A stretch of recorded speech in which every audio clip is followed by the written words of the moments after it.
ಪ್ರಿಯರೇ, ಇವತ್ತು ಉಪವಾಸ ಪ್ರಾರ್ಥನೆ, ಶುಕ್ರವಾರದ ಉಪವಾಸ ಪ್ರಾರ್ಥನೆ. ನಿಮ್ಮೆಲ್ಲರಿಗೆ ಯೇಸು ಕ್ರಿಸ್ತನ ನಾಮದಲ್ಲಿ ಸ್ವಾಗತಿಸ್ತೇನೆ.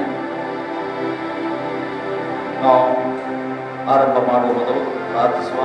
ನಮ್ಮ ತಲೆಯನ್ನು ಬಾಗಿಸುವ. ನಾವು ಆತನ ಮುಂದೆ, ನಮ್ಮ ಸೃಷ್ಟಿಕರ್ತನ ಮುಂದೆ ಬಾಗಿಸುವ. ಭೂಮಿ ಆಕಾಶವನ್ನು ಸೃಷ್ಟಿ ಮಾಡಿದ ತಂದೆಗೆ ಸ್ತೋತ್ರ. ಈ ಸಮಯದಲ್ಲಿ ತಂದೆ, ನಿನ್ನ ಪಾದ ಬಳಿಗೆ ನಾವು ಬಂದಿದ್ದೇವೆ. ಯೇಸು ನಾಮದಲ್ಲಿ ಪರಿಶುದ್ಧ ಆತ್ಮನ ಸಹಾಯದಿಂದ ಪರಿಶುದ್ಧ ಆತ್ಮನಿಗೆ ಸಹಾಯ ಮಾಡಬೇಕಂತ ಪ್ರಾರ್ಥನೆ ಮಾಡ್ತೇನೆ. ಹೇಗೆ ಪ್ರಾರ್ಥನೆ ಮಾಡಬೇಕು, ಎಷ್ಟೊತ್ತು ಪ್ರಾರ್ಥನೆ ಮಾಡಬೇಕು, ಹೇಗೆ ಸ್ತುತಿ ಮಾಡಬೇಕು, ಆರಾಧನೆ ಮಾಡಬೇಕು, ವಾಕ್ಯ ಭಾಗದ ವಿಷಯದಲ್ಲಿ ನೀನೇ ಸಹಾಯ ಮಾಡು ಪರಿಶುದ್ಧ ಆತ್ಮನೆ. ಯೇಸುವೆ, ನಿನ್ನ ವಾಕ್ಯ ಹೇಳ್ತದೆ, 2-3 ಜನ ನನ್ನ ನಾಮದಲ್ಲಿ ಪ್ರಾರ್ಥಿಸ್ತೋರು ಅವರ ಮಧ್ಯದಲ್ಲಿ ನಾನು ಹಿಡಿದು ಬರ್ತೇನೆ. ನಿನ್ನ ವಾಗ್ದಾನ ಪ್ರಕಾರ ನಮ್ಮ ಮಧ್ಯದಲ್ಲಿ ನೀನು ಆಲ್ರೆಡಿ ಹಿಡಿದು ಬಂದಿದ್ದಕ್ಕೆ ಸ್ತೋತ್ರ ಕಥನೆ. ನೀನು ನಮ್ಮ ಸಂಗಡ ಇದ್ದಿದ್ದಕ್ಕೆ ಸ್ತೋತ್ರ ಕಥನೆ. ಯಾರ್ಯಾರು ಜಾಯಿನ್ ಆಗಿದ್ದಾರೆ ಕಥನೆ, ಅವರ ಸಂಗಡ ನೀವು ಇದ್ದಿದ್ದಕ್ಕೆ ಸ್ತೋತ್ರ ಕಥನೆ. ದೇವ ತಂದೆ, ನಿಮಗೆ ಸ್ತೋತ್ರ ಕಥನೆ. ನೀನು ಒಳ್ಳೆಯವನ ಸ್ವಾಮಿ, ನಮ್ಮನ್ನು ಸಮರ್ಪಣೆ ಮಾಡ್ತೇನೆ. ಟೋಟಲಿ ಆತ್ಮ ಪ್ರಾಣ ಶರೀರದಿಂದ ಶರಣ ಮಾಡ್ತೇನೆ ಕಥನೆ. ಪ್ರತ್ಯೇಕವಾಗಿ ನಿನ್ನ ಪರಿಶುದ್ಧ ರಕ್ತ, ಶರೀರ ರಕ್ತ, ಅಮೂಲ್ಯವಾದ ರಕ್ತ ನಾನು ಎಲ್ಲರ ಮೇಲೆ ತಿಳ್ಕೊಳ್ತೇನೆ ಕಥನೆ. ನಮ್ಮಲ್ಲಿ ಜಾಯಿನ್ ಆದವರು ನಮ್ಮಲ್ಲಿ ನಿನ್ನ ಪರಿಶುದ್ಧ ರಕ್ತವನ್ನು ಅನುಕಟ್ಟಿನ ರಕ್ತದ ಕೋಟೆ ಹೊಡೆಯಬೇಕೆಂದು ನಾನು ಪ್ರಾರ್ಥನೆ ಮಾಡ್ತೇನೆ. ಪ್ರತ್ಯೇಕವಾಗಿ ಪರಿಶುದ್ಧ ದೇವತೆ ನಾನು ಕರೆತೇನೆ. ಹಿಂದೆ ಮುಂದೆ ಮೇಲೆ ಕೆಳಗೆ ಹೊರಗೆ ನಿಂತು ನಮಗೆ ಪ್ರೊಟೆಕ್ಷನ್ ಕೊಡಬೇಕೆಂದು ನಾನು ಪ್ರಾರ್ಥನೆ ಮಾಡ್ತೇನೆ. ಪರಿಶುದ್ಧ ಆತ್ಮನೆ ನೀನು ನಡೆಸಬೇಕೆಂದು ನಾನು ಪ್ರಾರ್ಥನೆ. ಆರಂಭದಿಂದ ಹಂತದನಕ ಪರಿಶುದ್ಧ ಆತ್ಮ ನಡೆಸಲು ನಿನಗೆ ಬಿಟ್ಟು ಕೊಡ್ತೇನೆ. ಪರಿಶುದ್ಧ ಆತ್ಮನ ಸ್ವಾಗತ. ಪರಿಶುದ್ಧ ಆತ್ಮೆ ನೀನೇ ನಡೆಸಬೇಕು ಅಪ್ಪ. ನೀನೇ ಕಥನೆ ಸುದ್ದಿ ಆರಾಧನೆ ಅಂದರೆ ನೀನು ಮಹಿಮೆ ಹೊಂದಬೇಕು. ಪರಿಶುದ್ಧ ಆತ್ಮನ ಸಹಾಯ ಮಾಡು. ವಾಕ್ಯ ಭಾಗದಲ್ಲಿ ನೀನು ಮಹಿಮೆ ಹೊಂದಬೇಕು. ಪ್ರಾರ್ಥನೆ ಭಾಗದಲ್ಲಿ ಮಹಿಮೆ ಹೊಂದಬೇಕು. ಎಷ್ಟೋ ಜನ ಹೀಗೆ ಪ್ರಾರ್ಥನೆ ಅಗತ್ಯ ಉಂಟು. ಪ್ರಾರ್ಥನೆ ಮಾಡುವಾಗ ಪರಿಶುದ್ಧ ಆತ್ಮನೆಯನ್ನು ಚಲಿಸಬೇಕೆಂದು ನಾನು ಪ್ರಾರ್ಥನೆ ಮಾಡ್ತೇನೆ. ಎಲ್ಲಿ ಚಲಿಸ್ತೀವಿ, ಯಾರಿಗೆ ಪ್ರಾರ್ಥನೆ ಅಗತ್ಯ ಉಂಟು ಕಥನೆ, ಅವರಿಗೆ ನೀನು ಮುಟ್ಟಬೇಕು, ಬಿಡುಗಡೆಬೇಕು, ಸ್ವಸ್ಥತೆ ಮಾಡಬೇಕು ಕಥನೆ ನಾನು ಪ್ರಾರ್ಥನೆ ಮಾಡ್ತೇನೆ. ಸಮಯದಲ್ಲಿ ಕಥನೆ ನೀನೇನು ಆಧಾರವಾಗಿ ನಿನ್ನ ಪ್ರಸನ್ನತೆಯನ್ನು ತುಂಬಿಸಿ ಕಥನೆ, ನಿನ್ನ ಉಪಸ್ಥಿತಿ ನಮಗೆಲ್ಲರಿಗೆ ತುಂಬಿಸಬೇಕಂತ ನಾನು ಪ್ರಾರ್ಥನೆ ಮಾಡ್ತೇನೆ. ನಾವೆಲ್ಲರೂ ಅನುಭವ ಮಾಡಬೇಕು ಕಥನೆ. ಸ್ವಾಮಿ ಕಥೆ ನಿನ್ನ ಅಭಿಷೇಕವು ಅನುಭವ ಮಾಡಬೇಕು ತಂದೆ. ಎದುರು ಸ್ತೋತ್ರ ಕಥನೆ. ಆತ್ಮಿಕ ರೀತಿಯಲ್ಲಿ ಬೆಳೆಯಲಿಕ್ಕೆ ಸಹಾಯ ಮಾಡಬೇಕಂತ ನಾನು ಪ್ರಾರ್ಥನೆ ಮಾಡ್ತೇನೆ. ಈ ಸಮಯದಲ್ಲಿ ಕಥನೆ ನಿಮಗೆ ಸ್ತೋತ್ರ ಕಥನೆ. ತುಂಬ ನಿನ್ನ ಮಕ್ಕಳ ಅಗತ್ಯ ನಿಮಗೆ ಏನೇನು ಗೊತ್ತುಂಟು ಕಥನೆ. ಒಳ್ಳೆಯ ರೀತಿ ನೀನು ಚೆನ್ನಾಗಿ ನೀನು ನೀನು ಆಲೋಚನೆ ಬಲ್ಲವನಾಗಿದೆ ಕಥನೆ. ಅದಕ್ಕೆ ನೀನು ಕೋಟಿ ಕೋಟಿ ಸ್ತೋತ್ರಪ್ಪ ಅಪ್ಪ. ಮುಂದಿನ ಸಮಯ ನೀನು ನಡೆಸಬೇಕಂತ ನಾನು ಪ್ರಾರ್ಥನೆ ಮಾಡ್ತೇನೆ. ಪರಿಶುದ್ಧ ಆತ್ಮನೆ ನಿನಗೆ ಬಿಟ್ಟು ಕೊಡ್ತೇನೆ. ಪರಿಶುದ್ಧ ಆತ್ಮನೆ ಮುಂದಿನ ಸಮಯ ನೀನು ನಡೆಸು. ನಮ್ಮನ್ನು ಇಷ್ಟೊತ್ತು ನಡೆಸಬೇಕಂತ ನಾನು ಪ್ರಾರ್ಥನೆ ಮಾಡ್ತೇನೆ. ಬಿಟ್ಟು ಕೊಡ್ತೇನೆ. ಯೇಸು ಕ್ರಿಸ್ತನ ನಾಮದಲ್ಲಿ ಪ್ರಾರ್ಥಿಸುವುದಿದೆ ತಂದೆ ದೇವರೇ, ಆಮೆನ್. ನಾವೆಲ್ಲರೂ ಸಮಯದಲ್ಲಿ ಆರಾಧನೆ ಮಾಡುವ, ಸ್ತುತಿ ಮಾಡುವ. Hallelujah, hallelujah, hallelujah, hallelujah, hallelujah, hallelujah, hallelujah, hallelujah, hallelujah, hallelujah, hallelujah. Pavitra Mane Imprasana Devaya Siruve Im Shakti Nato Misu Nihari Kemadu Mani Pavitra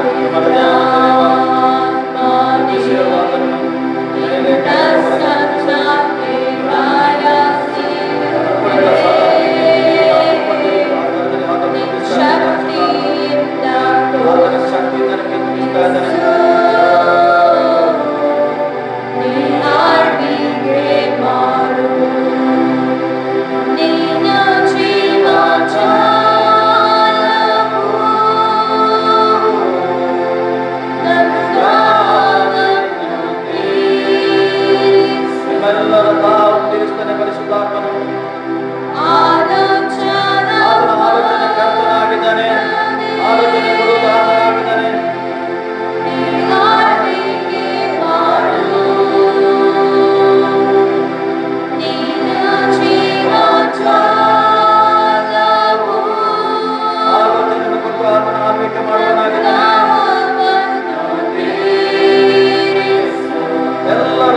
ತಿಳಿಸುವ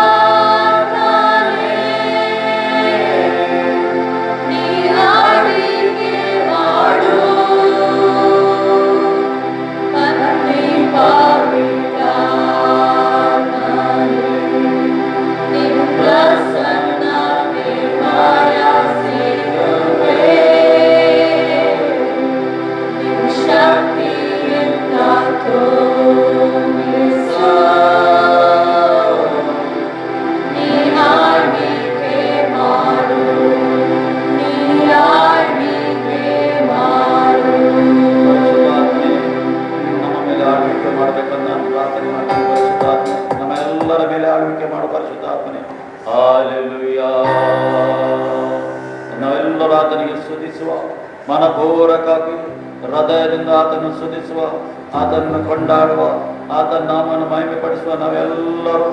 Hallelujah, thank you Lord, thank you Jesus, hallelujah, hallelujah.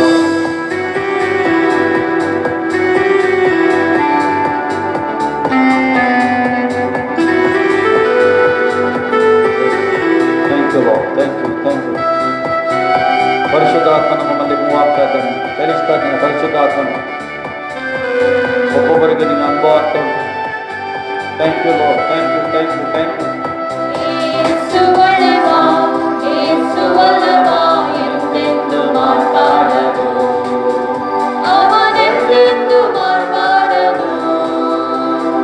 ಯೇಸುವಲ್ಲವಾ, ಯೇಸುವಲ್ಲವಾ ಎಂದೆಂದು ಮಾತಾಡದು, ಅವನೆಂದೆಂದು ಮಾತಾಡದು, ಅವನೆಂದೆಂದು ಮಾತಾಡದು. ಕುರುಡರ ಕಣ್ಗಳ ತೆರೆದವ, ಆತ ಒಳ್ಳೆವ ಒಳ್ಳೆವನು. ಕಿವುಡರ ಕಿವಿಗಳ ತೆರೆದವ, ಆತ ಒಳ್ಳೆವ ಒಳ್ಳೆವನು. ಕುರುಡರ ಕಣ್ಗಳ ತೆರೆದವ, ಆತ ಒಳ್ಳೆವ ಒಳ್ಳೆವನು. ಕಿವುಡರ ಕಿವಿಗಳ ತೆರೆದವ, ಆತ ಒಳ್ಳೆವ ಒಳ್ಳೆವನು. ಒಳ್ಳೆವ ಸರ್ವವಲ್ಲಭ, ಆತ ಕೃಪೆಯು ಎಂದಿರುವುದು. ಆತ ಒಳ್ಳೆವ ಸರ್ವವಲ್ಲಭ, ಆತ ಕೃಪೆಯು ಎಂದಿರುವುದು. ಯೇಸುವಲ್ಲವ, ಯೇಸುವಲ್ಲವ ಎಂದೆಂದು ಮಾತಾಡಲು, ಅವನೆಂದೆಂದು ಮಾತಾಡಲು, ಅವನೆಂದೆಂದು ಮಾತಾಡಲು. ಯೇಸುವಲ್ಲವ, ಯೇಸುವಲ್ಲವ ಎಂದೆಂದು ಮಾತಾಡಲು, ಅವನೆಂದೆಂದು ಮಾತಾಡಲು, ಅವನೆಂದೆಂದು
glory, glory, glory, glory, glory, glory. Oh, glory, thank you, Lord. Oh, thank you, Jesus. Hallelujah, hallelujah, hallelujah, hallelujah, hallelujah, hallelujah.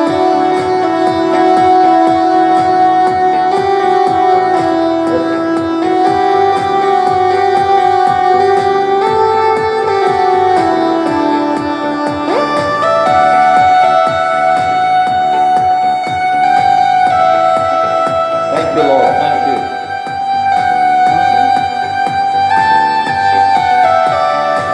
ನೂತನ ಹಾಡನ್ನು ಹಾಡಿ ಹಾಡಿ ಯೇಸು ರಾಜನ ಕೊಂಡಾಡುವ ಮಹಿಮೆ ಪಡಿಸಿ ಸ್ತುತಿಸಿ ಹಾಡಿ ಯೇಸು ರಾಜನ ಕೊಂಡಾಡುವ ನೂತನ ಹಾಡನ್ನು ಹಾಡಿ ಹಾಡಿ ಯೇಸು ರಾಜನ ಕೊಂಡಾಡುವ ಮಹಿಮೆ ಪಡಿಸಿ ಸ್ತುತಿಸಿ ಹಾಡಿ ಯೇಸು ರಾಜನ ಕೊಂಡಾಡುವ ತೊಳೆದೇನಿ ರಕ್ತದಿಂದ ಸುಖ ತಂದೆ ಕಾಯದಿಂದ ತೊಳೆದೇನಿ ರಕ್ತದಿಂದ ಸುಖ ತಂದೆ ಕಾಯದಿಂದ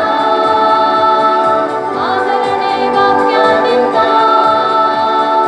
ಆದರಣೆ ವಾಕ್ಯದಿಂದ ಬಲದಂತೆ ಆತ್ಮದಿಂದ ದಿವ್ಯ ಬಲದಂತೆ ಆತ್ಮದಿಂದ ನೂತನ ಹಾಡನ್ನು ಹಾಡಿ ಹಾಡಿ ಯೇಸು ರಾಜನ ಕೊಂಡಾಡುವ ಮಹಿಮೆ ಪಡಿಸಿ ಸ್ತುತಿಸಿ ಹಾಡಿ ಯೇಸು ರಾಜನ ಕೊಂಡಾಡುವ ನೂತನ ಹಾಡನ್ನು ಹಾಡಿ ಹಾಡಿ ಯೇಸು ರಾಜನ ಕೊಂಡಾಡುವ ಮಹಿಮೆ ಪಡಿಸಿ ಸ್ತುತಿಸಿ ಹಾಡಿ ಯೇಸು ರಾಜನ ಕೊಂಡಾಡುವ ನಿನ್ನನ್ನೇ ಆತುಕೊಂಡೆ ನಿನ್ನನ್ನೇ ನಂಬಿರುವೆ ನಿನ್ನನ್ನೇ ಆತುಕೊಂಡೆ ನಿನ್ನನ್ನೇ ನಂಬಿರುವೆ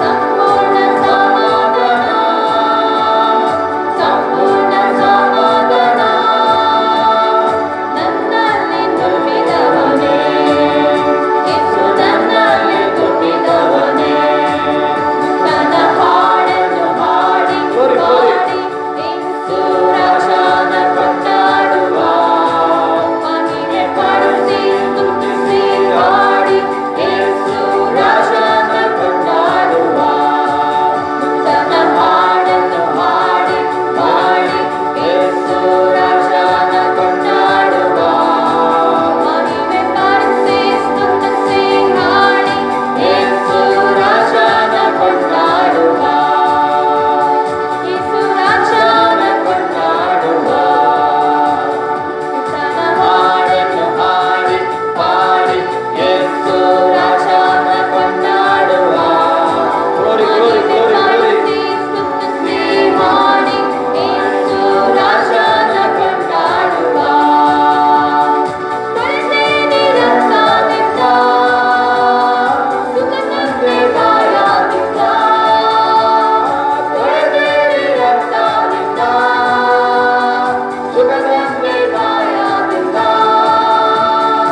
ಆದರಣೆ ವಾಕ್ಯದಿಂದ ಆದರಣೆ ವಾಕ್ಯದಿಂದ ಬಲದಂತೆ ಆತ್ಮದಿಂದ Glory, glory, glory. ಬಲದಂತೆ ಆತ್ಮದಿಂದ ನನ್ನ ಹಾಡನ್ನು ಹಾಡಿ ಹಾಡಿ ಯೇಸು ರಾಜನ ಕೊಂಡಾಡುವ ಮಹಿಮೆ ಪಡಿಸಿ ಸ್ತುತಿಸಿ ಹಾಡಿ ಯೇಸು ರಾಜನ ಕೊಂಡಾಡುವ ತನ್ನ ಹಾಡನ್ನು ಹಾಡಿ ಹಾಡಿ ಯೇಸು ರಾಜನ ಕೊಂಡಾಡುವ ಮಹಿಮೆ ಪಡಿಸಿ ಸ್ತುತಿಸಿ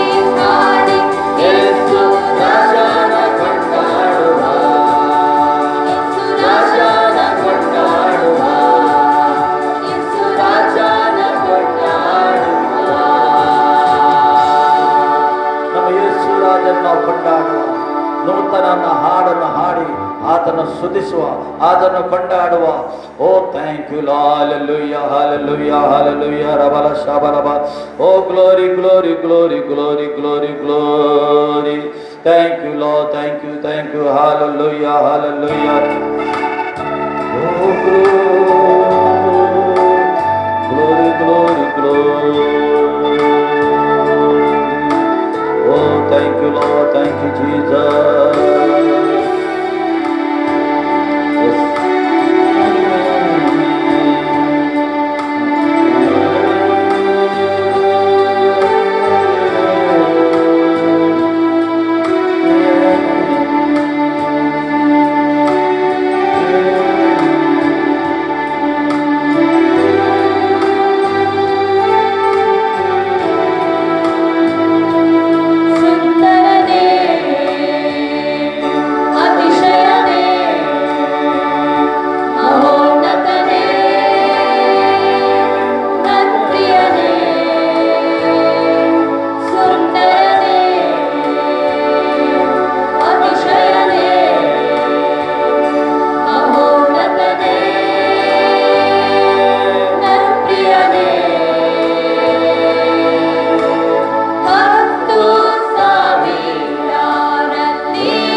bala shandere baba. Ori kabala shabala bala bala shandere kabala ba. Ori bala shandere karabala shabala ba. Oh glory, glory, glory, glory, glory, glory, glory. ಆತನ ಆರಾಧಿಸುವ ಹಾಲಲ್ಲೂಯ್ಯ ಆರಾಧಿಸುವ ಆರಾಧಿಸುವ ಮನಪೂರ್ವಕವಾಗಿ ಆರಾಧಿಸುವ ಹಾಲಲ್ಲೂಯ್ಯ. ದೇವರ ಪ್ರಸನ್ನತೆ ನಮ್ಮ ಮಧ್ಯದಲ್ಲಿಂಟು, ಆತನ ಉಪಸ್ಥಿತಿ ನಮ್ಮ ಮಧ್ಯದಲ್ಲಿಂಟು. Hallelujah. Thank you Lord, thank you Lord. Oh glory glory glory.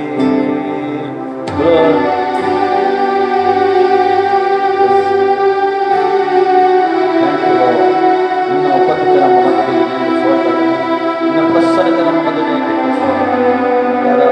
Join ಆಗ್ತಾರೆ ಸ್ವಾಮಿ. ನಿನ್ನ ಅನುಭವ ಆಗಿರುತ್ತದೆ, ಉಪಸ್ಥಿತಿ ನಿನ್ನ ಪ್ರಸನ್ನತೆ ಅನುಭವ ಆಗಿರುತ್ತದೆ. ನಿನ್ನ ಅಭಿಷೇಕದಿಂದ ತುಂಬಿಸಪ್ಪ ತುಂಬಿಸಪ್ಪ. ನಿನ್ನೊಟ್ಟಿಗೆ ಇರುವುದು ಎಷ್ಟು ಭಾಗ್ಯವಾಗಿದೆ, ನಿನ್ನ ಉಪಸ್ಥಿತಿಯಲ್ಲಿ ಇರುವುದು ಎಷ್ಟು ಭಾಗ್ಯ. Thank you Lord. ನಿನ್ನ ಪ್ರಸನ್ನತೆಯಲ್ಲಿ ಇರುವುದು ಎಷ್ಟು ಭಾಗ್ಯವಂತ ನಾವು. Thank you Lord. Thank you Jesus. Hallelujah.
ನಮ್ಮ ಮಧ್ಯದಲ್ಲಿ ಇರುವ ಆತನಾಗಿದೆ ಸ್ವಾಮಿ.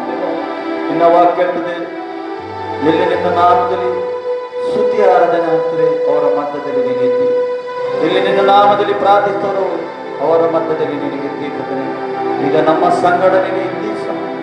ನಮ್ಮ ಸಂಗಡ ಇದ್ದು ಕರ್ತನೆ, ನಿನ್ನೊಂದು ಪ್ರಸನ್ನತೆಯ ಅನುಭವ, ಉಪಸ್ಥಿತಿಯ ಅನುಭವ ನೀನು ನಮಗೆ ನೋಡಿದ್ದಕ್ಕೆ ಸ್ತೋತ್ರಪ್ಪ ತಂದೆ. ಕರ್ತನೆ ನೀನು ಒಳ್ಳೆಯವನಪ್ಪ, ನೀನು ಒಳ್ಳೆಯವನು ಕರ್ತನೆ. ನೀನು ಪರಿಶುದ್ಧನಾಗಿದೆ ಕರ್ತನೆ. ಪರಿಶುದ್ಧ ದೇವರು ನಮ್ಮ ಮಧ್ಯದಲ್ಲಿದ್ದಾನೆ. ಆತನ ಮಕ್ಕಳ ಮಧ್ಯದಲ್ಲಿ ಇರಲಿಕ್ಕೆ ಆತ ಬಯಸ್ತಾನೆ. ಸ್ತೋತ್ರಪ್ಪ. ನಮ್ಮನ್ನು ಹುಡುಕಿಕೊಂಡು ಬಂದದಾತನೇ ಸ್ತೋತ್ರ. ನಮ್ಮ ಸಂಗಡ ಇದ್ದಾತನೇ ಸ್ತೋತ್ರ. ತಂದೆ ನಿಮಗೆ ಸ್ತೋತ್ರ. ನಾವು ಮಾಡಿದ ಸ್ತುತಿಯಲ್ಲಿ, ನಾವು ಮಾಡುವ ಆರಾಧನೆ ನೀನು ಮಹಿಮೆ ಹೊಂದಿದ್ದಕ್ಕೆ ಸ್ತೋತ್ರ. ಕರ್ತನೆ, ನೀನು ಸ್ತುತಿಗೆ ಒಬ್ಬನು ಯೋಗ್ಯನಾಗಿದೆ, ಆರಾಧನೆಗೆ ನೀನು ಒಬ್ಬನು ಯೋಗ್ಯನಾಗಿದೆ. ಸ್ತೋತ್ರ. ನೀನು ಒಬ್ಬನು ಮಾತ್ರ ಮಹಿಮೆ ಹೊಂದಿಗೆ ಯೋಗ್ಯನಾಗಿದೆ. ಸಿಂಹಾಸನಗೂಢನಾಥನೇ ನಿನಗೆ ಸ್ತೋತ್ರ. ಕೋಟಿ ದೇವರು ನಿನಗೆ ಅಡ್ಡ ಬಿಡ್ತಾ ಇದ್ದಾರೆ ಸ್ವಾಮಿ. ಅದೇ ಸ್ತೋತ್ರ. ಎಲ್ಲ ಘನ, ಎಲ್ಲ ಮಾನ, ಎಲ್ಲ ಮಹಿಮೆ ನಿನಗೆ ಒಬ್ಬನಿಗೆ ಮಾತ್ರ ನಾವು ಸಲ್ಲಿಸ್ತೀವಿ. ಆಮೇಲೆ ಥ್ಯಾಂಕ್ ಯು.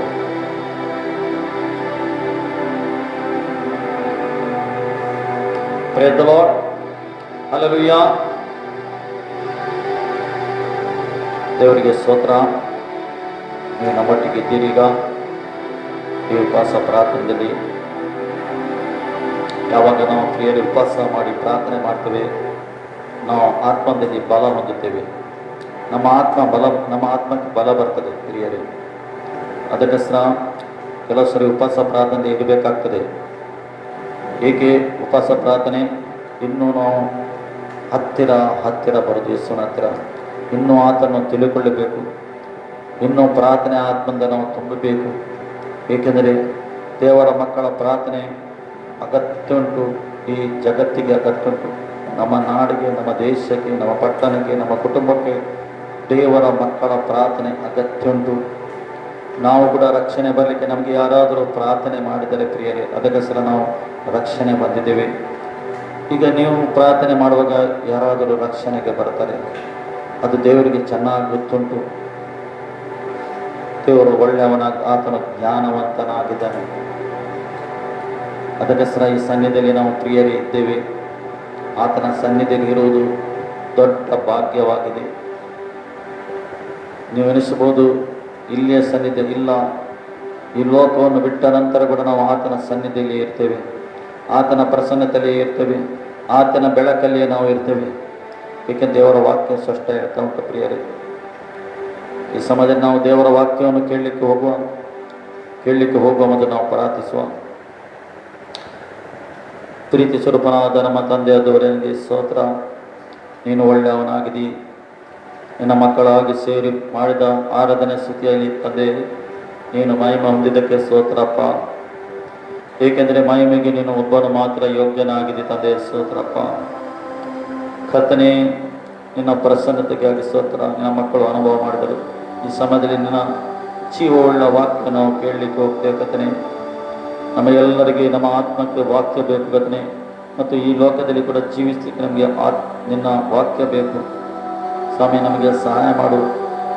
ನಿನ್ನ ಸಹಾಯ ನಮಗೆ ಬೇಕು ಕರ್ತನೇ ದೇವ. ಎಲ್ಲರಿಗೆ ಕರ್ತನೇ, ಎಲ್ಲರ ಹೃದಯವನ್ನು ತೆರೆಯಬೇಕೆಂದು ನಾನು ಪ್ರಾರ್ಥನೆ ಮಾಡ್ತೇನೆ. ಪರಿಶುದ್ಧ ಆತ್ಮನೇ, ಈ ವಾಕ್ಯವು ಬಿತ್ತುವಾಗ ಕರ್ತನೇ, ಅವರ ಹೃದಯದಲ್ಲಿ ಬಿದ್ದ ಆ ಬೀಜ ಮೊಳಕೆ ಬಂದು ಗಿಡವಾಗಿ ಮರವಾಗಿ ಫಲ ಕೊಡಬೇಕು ಕರ್ತನೇ. ಆ ಬೀಜ ಕದ್ದುಕೊಳ್ಳದಾಗೆ ಪರಿಶುದ್ಧ ಆತ್ಮ ನೀನು ಮುದ್ರೆ ಹೊಡೆಯಬೇಕೆಂದು ನಾನು ಪ್ರಾರ್ಥನೆ ಮಾಡ್ತೇನೆ. ನಿನ್ನ ರಕ್ತದ ಕೋಟೆ ಒಳಗಿಡು. ನನ್ನನ್ನು ನಾನು ಸಂಪೂರ್ಣವಾಗಿ ನಿನಗೆ ಸಮರ್ಪಣೆ ಮಾಡ್ತೇನೆ, ತಗ್ಗಿಸ್ತೇನೆ ಕರ್ತನೇ. ನೀನೇ ಮಾತಾಡಬೇಕು. ನಿನಗೆ ಗೊತ್ತುಂಟು ಯಾವ ವಾಕ್ಯ ಕೊಡಬೇಕೆಂದು. ನೀನು ಏನು ಮಾತಾಡಲಿಕ್ಕೆ ಬಯಸ್ತಿ ಅದಕ್ಕೆ ನಾವು ವಿಧೇಯರಾಗ್ತೇವೆ ಸ್ವಾಮಿ. ನೀನು ಸಹಾಯ ಮಾಡು ಸ್ವಾಮಿ. ತಂದೆಯವರಿಗೆ ಸ್ತೋತ್ರ. ಯೇಸು ನಾಮ ತಂದೆ, ಆಮೇಲೆ. ಪ್ರಿಯರೇ, ನಾವು ವಾಕ್ಯ ಭಾಗಕ್ಕೆ ಹೋಗ್ತೇವೆ. ದೇವರ ನಾವು ಜೀವಂತ ಇರುವುದಾದರೆ ದೇವರ ಕೃಪೆಯಾಗಲಿ. ಇದು ಇನ್ನೂ ಕೂಡ ದೇವರ ಕೃಪೆ ಉಂಟು. ಈಗ ನಮಗೆ ಈ ಲೋಕದಲ್ಲಿ ಜೀವಿಸಲಿಕ್ಕೆ ಕೃಪೆ ಉಂಟು. ನಾವೇನು ಸೇವೆ ಮಾಡೋದಾದರೂ ಅದು ದೇವರ ಕೃಪೆಯಾಗಿದೆ. ನಾವು ದೇವರ ಸನ್ನಿಧಿಯಲ್ಲಿ ಕೂತ್ಕೊಂಡು ಪ್ರಾರ್ಥನೆ ಮಾಡಿದರೆ ಅದು ದೇವರ ಕೃಪೆಯಾಗಿದೆ. ನಾವು ಕುಟುಂಬ ಜೀವಿತದಲ್ಲಿ ಜೀವಿಸಿದ ಅದು ದೇವರ ಕೃಪೆಯಾಗಿದೆ. ಸಭೆ ನಡೆಸುವುದಾದರೂ ದೇವರ ಕೃಪೆಯಾಗಿದೆ. ಆತನ ಕೃಪೆಯಲ್ಲಿ ನಾವು ಜೀವಿಸ್ತಾ ಇದ್ದೇವೆ. ಪ್ರಿಯರೇ, ಇದು ಯೇಸುವಿನ ಭಕ್ತರಿಗೆ ಚೆನ್ನಾಗಿ ಗೊತ್ತಿತ್ತು. ಅವರು ಕೂಡ ಅವರ ಬಲದಿಂದ ಅವರ ಶಕ್ತಿಯಿಂದ ಅವರು ಹೋಗಲಿಲ್ಲ. ದೇವರ ಕೃಪೆಯನ್ನು ಆರಿಸಿಕೊಂಡು ಪರಿಶುದ್ಧಾತ್ಮನ ಸಹಾಯದಿಂದ ಅವರು ಸೇವೆ ಮಾಡಿದ್ದಾರೆ. ಇಡೀ ಜಗತ್ತಿಗೆ ಹೋಗಿದ್ದಾರೆ, ಶುಭ ಸಂದೇಶವನ್ನು ಸಾರಿದ್ದಾರೆ ಮತ್ತು ಎಲ್ಲೆಲ್ಲಿ ಹೋಗಿದ್ದಾರೆ ಅವರು ಜನರಿಗೆ ಪ್ರಾರ್ಥನೆ ಮಾಡಿದ್ದಾರೆ. ಈ ರೀತಿ ಅವರ ಜೀವಿತ ಈ ಲೋಕದಲ್ಲಿ ಕೃಪೆಯಿಂದ ಅವರು ಸಾಗಿಸ್ತಾರೆ, ಅಂತಗೊಳಿಸಿದ್ದಾರೆ. ಪ್ರಿಯರೇ, ಎಲ್ಲ ಆತನ ಕೃಪೆಯಾಗಿದೆ. ಪೌಲನು ಹೀಗೆ ಹೇಳ್ತಾನೆ, ಆತನ ಕೃಪೆ. ಒಂದು ವಾಕ್ಯವನ್ನು ಓದುವ. ಮೊದಲನೇ ಕೊರಿಂಥೀಯರ ಪತ್ರಿಕೆ 15ರಲ್ಲಿ 10 ಮತ್ತು 11 ನಾವು ಓದುವ. 10 ಮತ್ತು 11 ಅಲ್ಲಿ ದೇವರ ವಾಕ್ಯ ಕೃಪೆ ವಿಷಯದಲ್ಲಿ ಆತನು ಮಾತಾಡ್ತಾ ಇದ್ದಾನೆ. ಪೌಲನು 10 ಮತ್ತು 11 15ರಲ್ಲಿ, ಆದರೆ ನಾನು ಎಂಥವನಾಗಿದ್ದೇನೋ ದೇವರ ಕೃಪೆಯಿಂದಲೇ ಅಂಥವನಾಗಿದ್ದೇನೆ. ನೋಡಿ, ಅವನು ಹೆಚ್ಚಿಸಿಕೊಳ್ಳುವುದಿಲ್ಲ. ಅಲ್ಲ, ನನ್ನ ಜ್ಞಾನದಿಂದ ನಾನು ಮುಂದೆ ಹೋಗಿದ್ದೇನೆಂದು ಹೇಳುವುದಿಲ್ಲ. ಆತನು ಹಾಗೆ ಹೇಳಿಲ್ಲ. ತನ್ನನ್ನು ಸಂಪೂರ್ಣವಾಗಿ ಆತನು ಏನು ಮಾಡ್ತಾನೆ? ತಗ್ಗಿಸ್ತಾನೆ. ಕೃಪೆಯ ಕೆಳಗೆ ಆತನು ತಗ್ಗಿಸ್ತಾನೆ. ಏಕೆಂದರೆ ಎಲ್ಲವೂ ಆತನು ಮಾಡಿದ್ದಾನೆ. ನಾನು ಜೀವಿಸುವುದಾದ್ರೆ ಆತನಿಗೋಸ್ಕರ ಜೀವಿಸುವುದು. ನೋಡಿ ಹೇಗೆ ಅವನು ಹೇಗೆ ಬದಲಾಗಿದ್ದಾನೆ. ಆತನು ಒಬ್ಬ ಕ್ರೂರಿ ವ್ಯಕ್ತಿ, ಒಬ್ಬ ಸಭೆಯ ವಿಶ್ವಾಸಿಗೆ ಬಂಧನದಲ್ಲಿ ಹಾಕುವನು, ಕೊಲೆಗೆ ಪಾತ್ರನು, ಧರ್ಮಕಸ್ತ್ರ ಏನು ಮಾಡಿ ಕೂಡ ಸಿದ್ಧನಿದ್ದನು ಆತ. ಆದರೆ ಕೊನೆಗೆ ಹೇಳ್ತಾನೆ, ನಾನು ಏನಲ್ಲ, ಎಲ್ಲ ಆತನೇ ಆಗಿದ್ದಾನೆ, ಆತನ ಕೃಪೆಯಿಂದ ನಾನು ಜೀವಿಸ್ತಾ ಇದ್ದೇನೆ ಹೇಳ್ತಾನೆ ಆತನು. ಪ್ರಿಯರೇ, ನಿಮಗೆ ಮತ್ತು ನಮಗೆ ಈ ಭಾವನೆ ಬರಬೇಕು. ನಾವು ಆತನ ಸನ್ನಿಧಿಗೆ ಬಂದು ಪ್ರಾರ್ಥನೆ ಮಾಡಬೇಕು. ಹೌದು, ನೀವು ಮತ್ತು ನಾವು ಆತನ ಸನ್ನಿಧಿಗೆ ಬಂದು ಪ್ರಾರ್ಥನೆ ಮಾಡ್ತೇವೆ, ಖಂಡಿತ. ಯಾವುದಕ್ಕೆ ಪ್ರಾರ್ಥನೆ ಮಾಡ್ತೇವೆ? ನಾವು ಲೋಕದ ಭೋಗಕ್ಕೋಸ್ಕರ ನಾವು ಪ್ರಾರ್ಥನೆ ಮಾಡ್ತೀವಿ. ಅದು ಕೊಡು, ಇದು ಕೊಡು, ಇದು ಕೊಡು ಎಂದು. ಪ್ರಿಯರೇ, ನೀವು ಎಷ್ಟು ಆತ್ಮದಲ್ಲಿ ಬೆಳೆಯುತ್ತೀರಿ ಮತ್ತು ಉಳಿದ ಸಂಗತಿ ದೇವರು ನಿಮಗೆ ಒದಗಿಸ್ತಾನೆ. ಮೊದಲ ಆತ್ಮದಿಂದ ನೀವು ಬೆಳೆಯಿರಿ. ನೀವು ಈ ರೀತಿ ಪ್ರಾರ್ಥನೆ ಮಾಡಿ, ಸ್ವಾಮಿ, ಕ್ರಿಸ್ತನ ಮನಸ್ಸು ನನಗೆ ಕೊಡು, ಕ್ರಿಸ್ತನ ಸ್ವಭಾವ ನನಗೆ ಕೊಡು.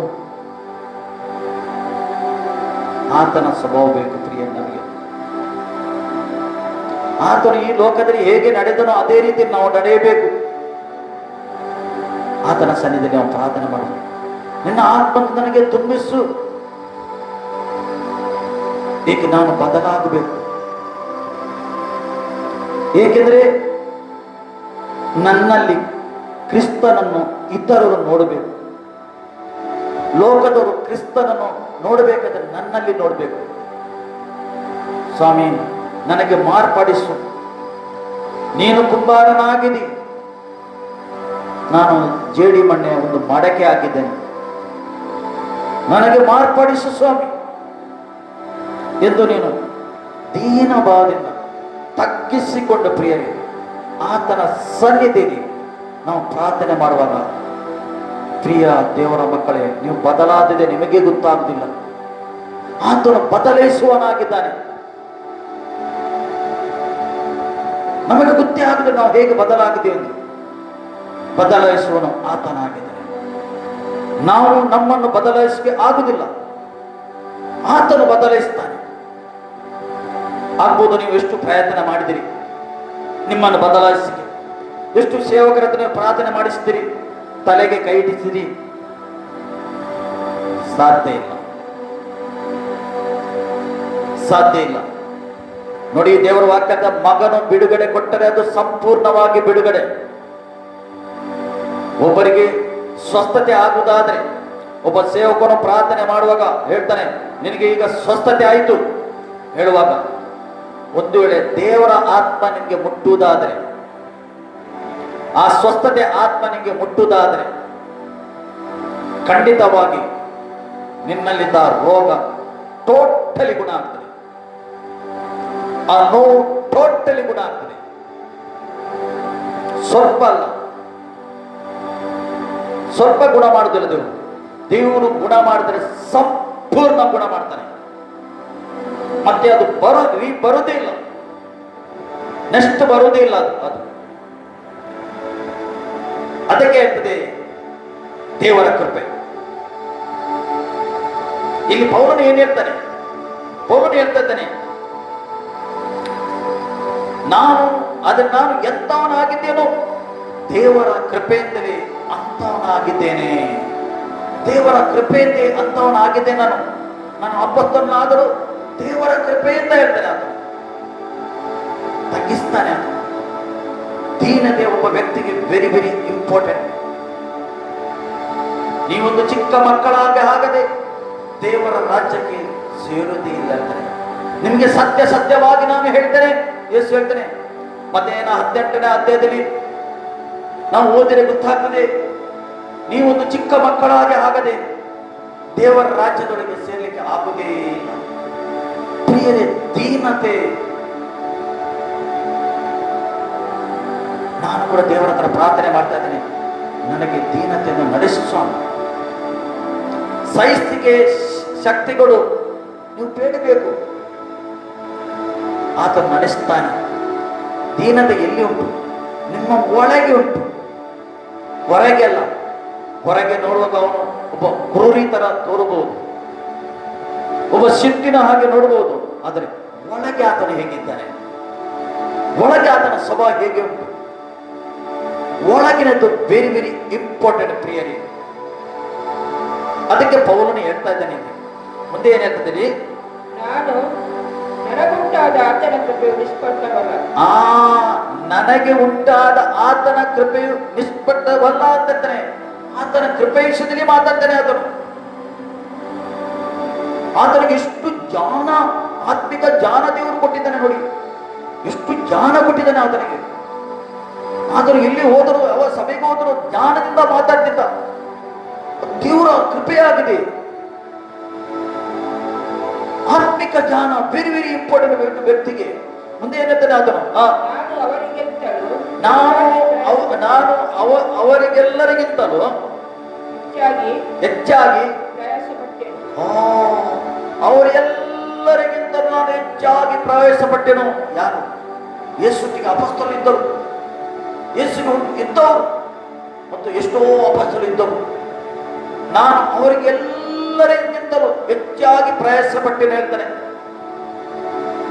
ನೋಡ್ತೀನಿ ಸತ್ಯವೇದದಲ್ಲಿ ಯಾರು ಬರೆದ ಎಷ್ಟು ಲೆಟರ್?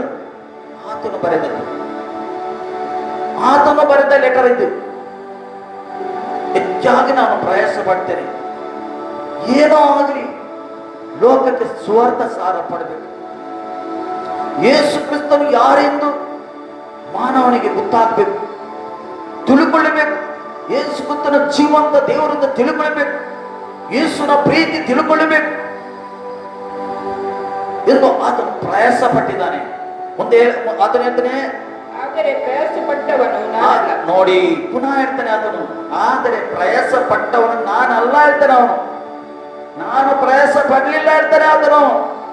ಆ ಎಲ್ಲ ಗೌರವ ಆತನು ತಗೊಳ್ತಿಲ್ಲ, ಆತನು ತಗೊಳ್ತಿಲ್ಲ. ಆ ಗೌರವ ನಾನಲ್ಲ ಹೇಳ್ತಾನೆ. ನಾನು ಏನಲ್ಲ ಹೇಳ್ತಾನೆ. ಅದು ನಾನಲ್ಲ,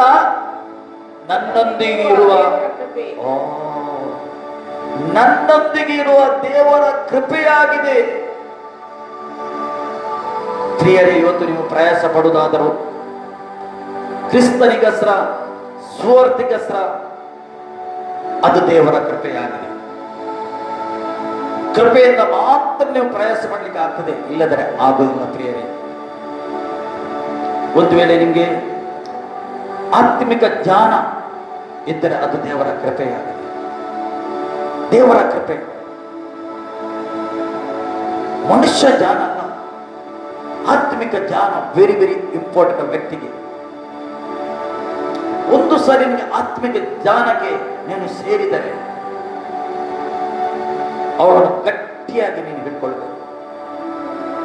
ಗಟ್ಟಿಯಾಗಿ ಆಕೆಯನ್ನು ನೀನು ಇಟ್ಕೊಳ್ಬೇಕು. ಅಲ್ಲಿ ಜ್ಞಾನೋಕ್ತಿ ದೇವರ ವಾಕ್ಯ ಹೀಗೆ ಹೇಳ್ತಿದೆ. ಜ್ಞಾನೋಕ್ತಿ 8 ಅಲ್ಲಿ ಸೊಲೊಮೋನನು ಬರೀತಾ ಇದ್ದಾನೆ.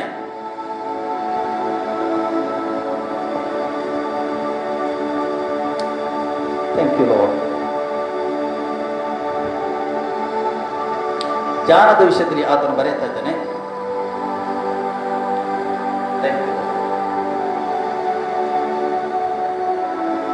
ದೇವರ ಜ್ಞಾನದ ವಿಷಯದಲ್ಲಿ ಆಕೆಯನ್ನು ನೀನು ಗಟ್ಟಿಯಾಗಿ ಹಿಡುಕು ಎಂದು ಹೇಳ್ತಾನೆ. 4:8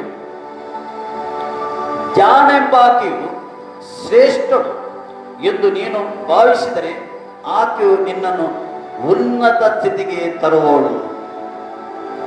ಓದಿರಿ ಪುನ 4:8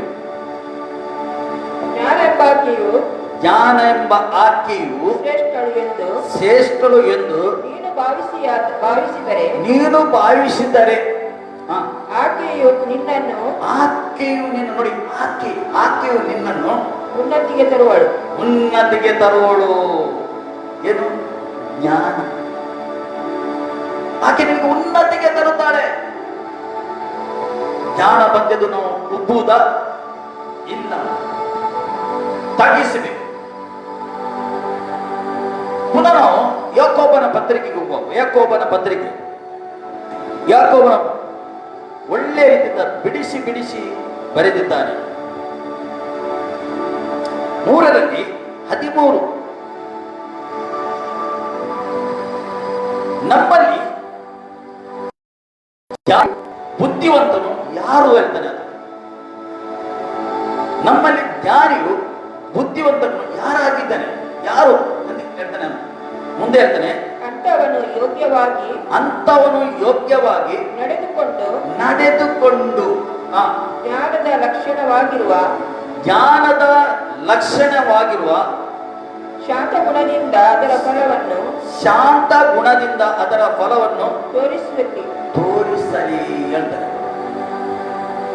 ಶಾಂತ ಗುಣದಿಂದ ಅದರ ಫಲವನ್ನು ತೋರಿಸಿರಿ ಅಂತ ಹೇಳ್ತಾನೆ.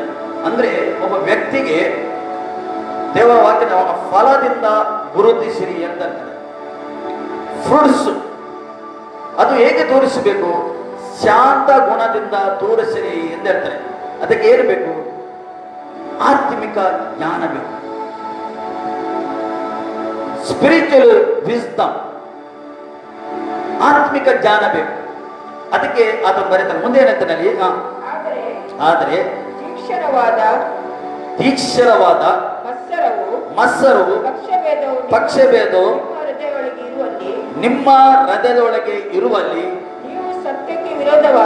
ನೀವು ಸತ್ಯಕ್ಕೆ ವಿರೋಧವಾಗಿ ಸುಳ್ಳಾಡಿ ಹೊಗಳಿಕೊಳ್ಳಬೇಡಿರಿ ಎಂದರೆ ನೀವು ಹೊಗಳಕೊಳ್ಳಬೇಡಿರಿ ಅಂತಾನೆ. ಆತನು ಬುದ್ಧಿವಾದ ಹೇಳ್ತಾ ಇದ್ದಾನೆ. ಯಾಕೋಬನ ಪತ್ರಿಕೆ ನೀವು ಓದಿದ್ರೆ ಗೊತ್ತಾಗ್ತದೆ. ಅವನು ಹೆಚ್ಚು ಬುದ್ಧಿವಾದ ಹೇಳ್ತಾನೆ, ಹೆಚ್ಚು ನಾಲಿಗೆ ವಿಷಯದಲ್ಲಿ ಮಾತಾಡ್ತಾನೆ ಆತನು. ಯಾಕೋಬನು ಒಳ್ಳೆ ರೀತಿಯಲ್ಲಿ ವಿವರಣೆ ಮಾಡಿ ಆತನು ಬರೆದಿದ್ದಾನೆ. ಉಬ್ಬುವ ವಿಷಯದಲ್ಲಿ ಬರೆದಿದ್ದಾನೆ, ತಗ್ಗಿಯ ವಿಷಯದಲ್ಲಿ ಬರೆದಿದ್ದಾನೆ ಆತನು. ಆತನ ಪತ್ರಿಕೆ ನಮಗೆ ಓದುವಾಗ ಏನಾಗ್ತದೆ? ಅದು ಇನ್ನೂ ಓದುವಂತ ಆಗ್ತದೆ. ಪುನಃ ಮುಂದೆ ಇರುತ್ತೆ. ನಾವು ಅದು ಮೇಲಿನಿಂದ ಬಂದ ಜ್ಞಾನವಲ್ಲ. ಅದು ಮೇಲಿಂದ ಬಂದ ಜ್ಞಾನವಲ್ಲ. ಅದು ಉಬ್ಬಿಕೊಳ್ಳುವುದು. ಅಲ್ಲಿ ಯಾವುದು ಅದು ನೀವು ಸತ್ಯಕ್ಕೆ ಸುಳ್ಳಾಡುದು, ಅದು ಮೇಲಿಂದ ಬಂದದಲ್ಲ. ಮತ್ಸರ ಎಲ್ಲ ಮೇಲಿಂದ ಬಂದದಲ್ಲ. ಅದಂತಾನೆ ಅದು ಮೇಲಿಂದ ಬಂದ ಜ್ಞಾನ ಅಲ್ಲ. ಅದು ಭೂಸಂಬಂಧವಾದ ಜ್ಞಾನವಾಗಿದೆ.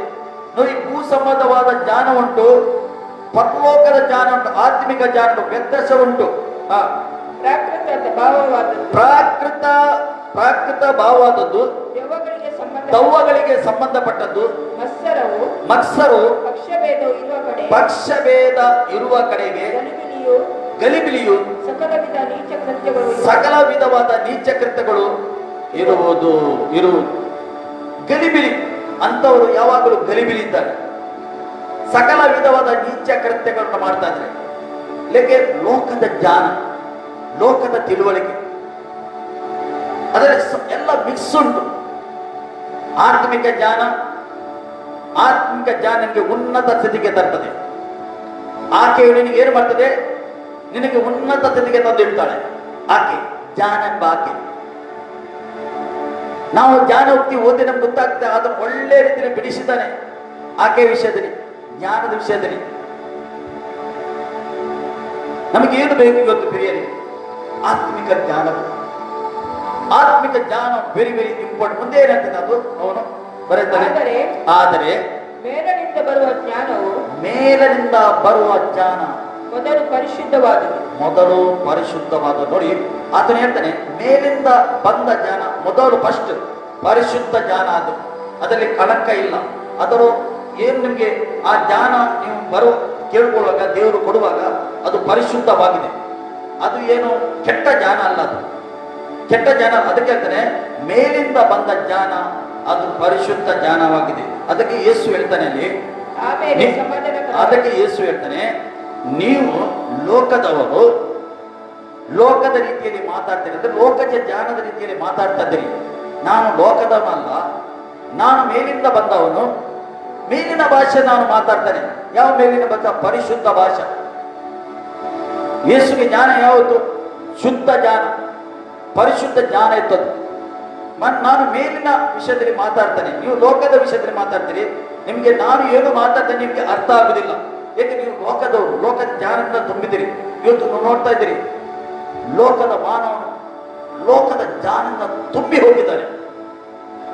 ನೋಡಿ, ಬೇಕಾದ್ರೆ ಚಿಕ್ಕ ಮಗುವಿಗೆ ನೋಡಿ, ಆ ಮಗು ಲೋಕದ ಜ್ಞಾನದಿಂದ ತುಂಬಿ ಹೋಗಿದೆ ಚಿಕ್ಕ ಇರುವಾಗ.